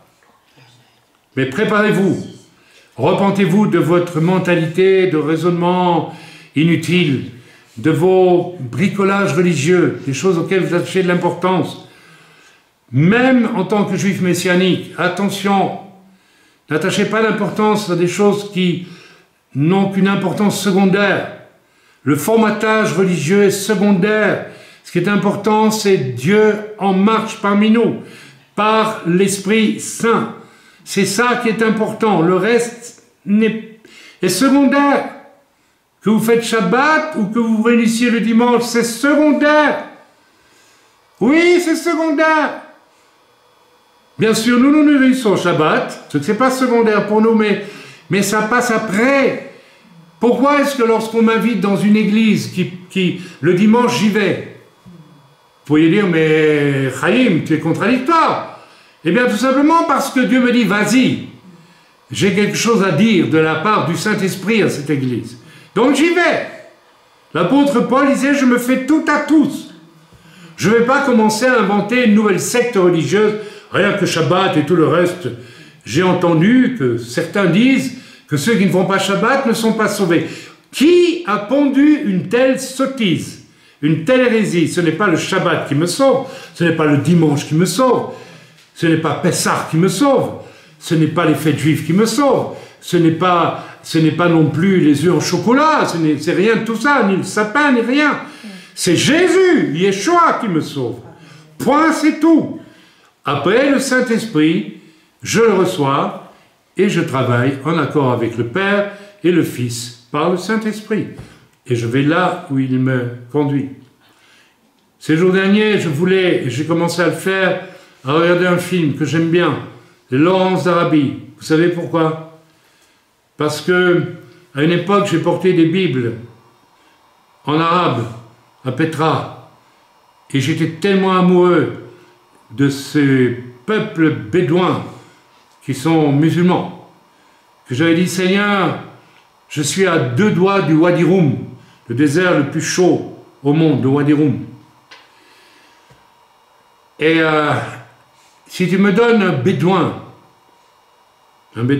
chrétien, qui accepte d'être mon guide, je donne ma vie pour aller en chameau, en dromadaire, visiter, conduit par l'Esprit de Dieu, en Arabie.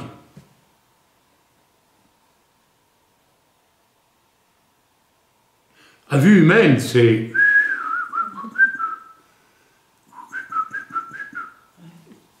À vue humaine. Mais pourquoi il avait ce désir-là? Parce que Dieu, notre Père, aime ces gens-là aussi, figurez-vous. Et il aimerait les sauver. Alors j'ai rencontré à Jérusalem, après avoir prié, ce bédouin. Et nous étions d'accord. Mais Dieu, à travers un frère, m'a prévenu, m'a dit, ne le fais pas. Dieu a changé de stratégie pour toi, parce que tu ne feras pas 15 mètres, tu seras tué dès que tu t'entreras, parce que maintenant tu es connu par le fait que tu as porté des Bibles en arabe. Je l'avais fait en obéissance à Dieu. Mais quand je regarde Laurence d'Arabie, que je vois ce désert, je lui dis, Seigneur, même maintenant, si tu m'envoyais, qu'est-ce que j'aimerais y aller? Pour voir comment toi tu vas faire. Comment toi tu vas faire? C'est formidable, c'est excitant. Alléluia, Dieu le Saint-Esprit est merveilleux. Comment toi tu vas faire? Avec ma tronche, pas du tout bédouin. Comment tu vas faire? Comme sur le bateau qui menait 3000 musulmans faire le Hajj. J'étais le seul Européen habillé en t-shirt kaki. Rendez-vous compte? Ça faisait très américain. Et en short kaki, ça faisait très américain. Et j'étais rouge comme une pivoine. Et, n'est-ce pas, quand je suis entré là, avec des Bibles dans mon sac, le policier jordanien, un gars plus grand que moi, un colosse, il m'a dit, toi, tu viens d'Israël? Je dis, oui, je viens d'Israël. Il m'a dit, mais tu es fou, tu peux pas me dire ça, c'est pas possible. Tu sais qu'on est toujours en guerre avec Israël. Je dis, oui, d'accord. Mais moi, avant de partir, j'ai parlé avec Dieu et Dieu m'a dit, et j'ai dit à Dieu, si je ne veux pas mentir, je dirai toujours la vérité. Donc, c'est toi qui te débrouilles, Seigneur. Je lui ai dit ça au Jordanien. Il m'a dit, mais toi, tu es un fou, là. Tu es vraiment cinglé. Allez, viens, ça suffit. Et on est passé devant les tables où on ouvrait tous les sacs pour regarder ce qu'il y avait dedans, la douane jordanienne. Et il a dit en arabe et en anglais, je ne sais plus, mais rien qu'au signe, j'ai compris, laissez-le, c'est un fou, je le conduis moi-même. Donc j'ai passé avec mes Bibles, grâce au policier jordanien à qui j'ai dit la vérité. Je lui ai dit la vérité, il m'a pris pour un fou. Évidemment, dire qu'on vient d'Israël, alors qu'Israël était toujours en guerre à l'époque, il faut être fou qu'il ait fait ça. Donc il a dit, il est fou. Donc il a dit à ses collègues, ne perdez pas votre temps avec lui, c'est un cinglé. On ne sait pas trop quoi. Moi j'aime bien ça. Vous n'aimez pas ça? Mais c'est génial, c'est extraordinaire. Moi j'aime ce Dieu-là. Et on est tellement prudent et tellement sage. Quel est celui qui va se lever pour dire, Seigneur, allez, remplis-moi de l'esprit, donne-moi un programme comme ça. Je n'exagère rien, je n'invente rien. C'est merveilleux. On va arrêter là, je vais prier pour tous ceux qui vont écouter ce message. S'il vous plaît, arrêtez d'avoir peur du diable, arrêtez d'avoir peur des démons. Arrêtez de courir de gauche et de droite pour des trucs de mode. Demandez au Seigneur qu'il vous remplisse puissamment du Saint-Esprit. Et servez Dieu. Vivez cette joie de servir Dieu. Je pourrais vous raconter des dizaines et des dizaines d'expériences invraisemblables à vue humaine. Le gitan qui mourait de froid à côté de moi, le jeune homme dans sa petite veste en simili-cuir dans la région de Bordeaux, au mois de novembre, qui se droguait et qui ne croyait pas à l'amour du Père, et à qui j'ai dit, tu vois le ciel bleu, le mois de novembre, il faisait froid, très froid. On était assis sur un banc dehors, j'avais froid aussi. Et tu vois le soleil qui est là. Il m'a dit, oui, je le vois. Tu veux que je te prouve que Dieu t'aime? Ah oui, j'aimerais bien que tu me le prouves. Je vais demander à Dieu qu'il fasse chauffer le soleil plus fort. Tu es d'accord avec moi? Il m'a regardé l'air de dire, là, j'ai prié, je dis, Seigneur, et le soleil s'est mis à chauffer. Le gaillard a su qu'il y avait un Dieu Père qui l'aimait, alors que son problème était le Père, des relations affreuses avec son Père. Mes amis, vous ne trouvez pas que ça vaut la peine? Vous ne trouvez pas que ça vaut la peine? C'est pas l'exploit que le Saint-Esprit a fait, que Dieu a fait, c'est pas mon exploit, pas du tout. Mais ce qui est important, c'est qu'il y a une âme qui a été touchée, grâce à Dieu, le Saint-Esprit. Arrêtez d'être négligent avec le Saint-Esprit. Vous allez paraître devant le tribunal de Christ et Dieu vous montrera, tu vois, si tu avais accepté le Saint-Esprit en plénitude, tu vois telle personne qui est en enfer, elle serait sauvée aujourd'hui. Tu vois telle autre personne, tu vois ça, tu vois ça, tu vois ça. Je ne peux pas te donner de récompense. Tu n'as pas fait ce que j'aurais, moi, aimé que tu fasses. Tu as construit ton petit Lego religieux. Tu as cru que c'était bien comme ça. Ce n'est pas bien comme ça. Soyez bénis dans le nom de Yeshua et puisse l'Esprit de Dieu vous remplir puissamment au terme de ce message. Amen. Fait Amen. Voilà, chers amis, alors que nous ne sommes pas pour les bicoques religieuses, genre Lego qu'on empile, j'avais à cœur aujourd'hui de pratiquer le fameux Havdalah Shabbat qui se pratique dans les synagogues. Oh là là, ils judaïsent encore, va-t-on me dire. Mais non, je ne judaïse pas. Je vais faire quelque chose d'extraordinaire qui se fait dans les synagogues, mais dont on ne dit pas la signification que moi je vais donner. Quand nous commençons Shabbat, nous allumons 2 bougies qui donnent une lumière blanche. Vous avez remarqué, une lumière blanche, qui nous parle de l'entrée du Saint-Esprit dans nos vies, n'est-ce pas, pour Shabbat. Ici, j'ai allumé une flamme qui, chez moi en tout cas, est jaune-orange et qui nous parle d'autre chose. Une flamme brûlante et qui nous parle du feu du jugement. Et je vais faire quelque chose avec ce feu du jugement. Je vais d'abord lire la prière qui se fait à la synagogue. Oh là là, qu'est-ce qu'il fait? Bénédiction sur la lumière du feu. Baruch atah Adonai Eloheinu, melech haolam boré meoré, haesh, sois béni éternel notre Dieu, roi du monde, créateur de la lumière, du feu. Et moi je dis du feu du jugement. Et la prophétie d'Elisheva qui nous a lu, ou plutôt la prophétie d'Habakkuk que nous a lu Elisheva, d'entrée de jeu nous parlait de quoi? De jugement universel qui doit venir pour arrêter l'humanité de se détruire et d'aller au gouffre. Alors nous allons prier la bénédiction qui se fait normalement après l'extinction du feu, mais moi je vais la faire tout de suite et puis j'éteindrai. Baruch atah Adonai Eloheinu melech haolam, hamavdil ben kodesh lechol uveno, לחושך ישראל לעמים, ובין יום השביעי לששת ימי במעשה, ברוך אתה Adonai המבדיל בין קודש לחול. Sois béni, Éternel, notre Dieu, roi du monde, qui sépare le sacré du profane, et pour ça qui juge la terre. La liberté, la lumière de l'obscurité, le 7e jour des 6 jours de l'action, sois béni, Éternel, qui sépare le sacré du profane. Amen. Et j'ai là une coupe remplie de vin rouge. Et à la synagogue, le rabbin va faire ce que je vais faire. Mais pour nous, ça veut dire que la colère de Dieu est arrêtée dans le sang de l'agneau. Amen. Amen. Amen. Il y a toujours un grand silence dans l'esprit quand on fait le Havdalah Shabbat. Rappelons-nous que pour nous, la colère de Dieu est éteinte.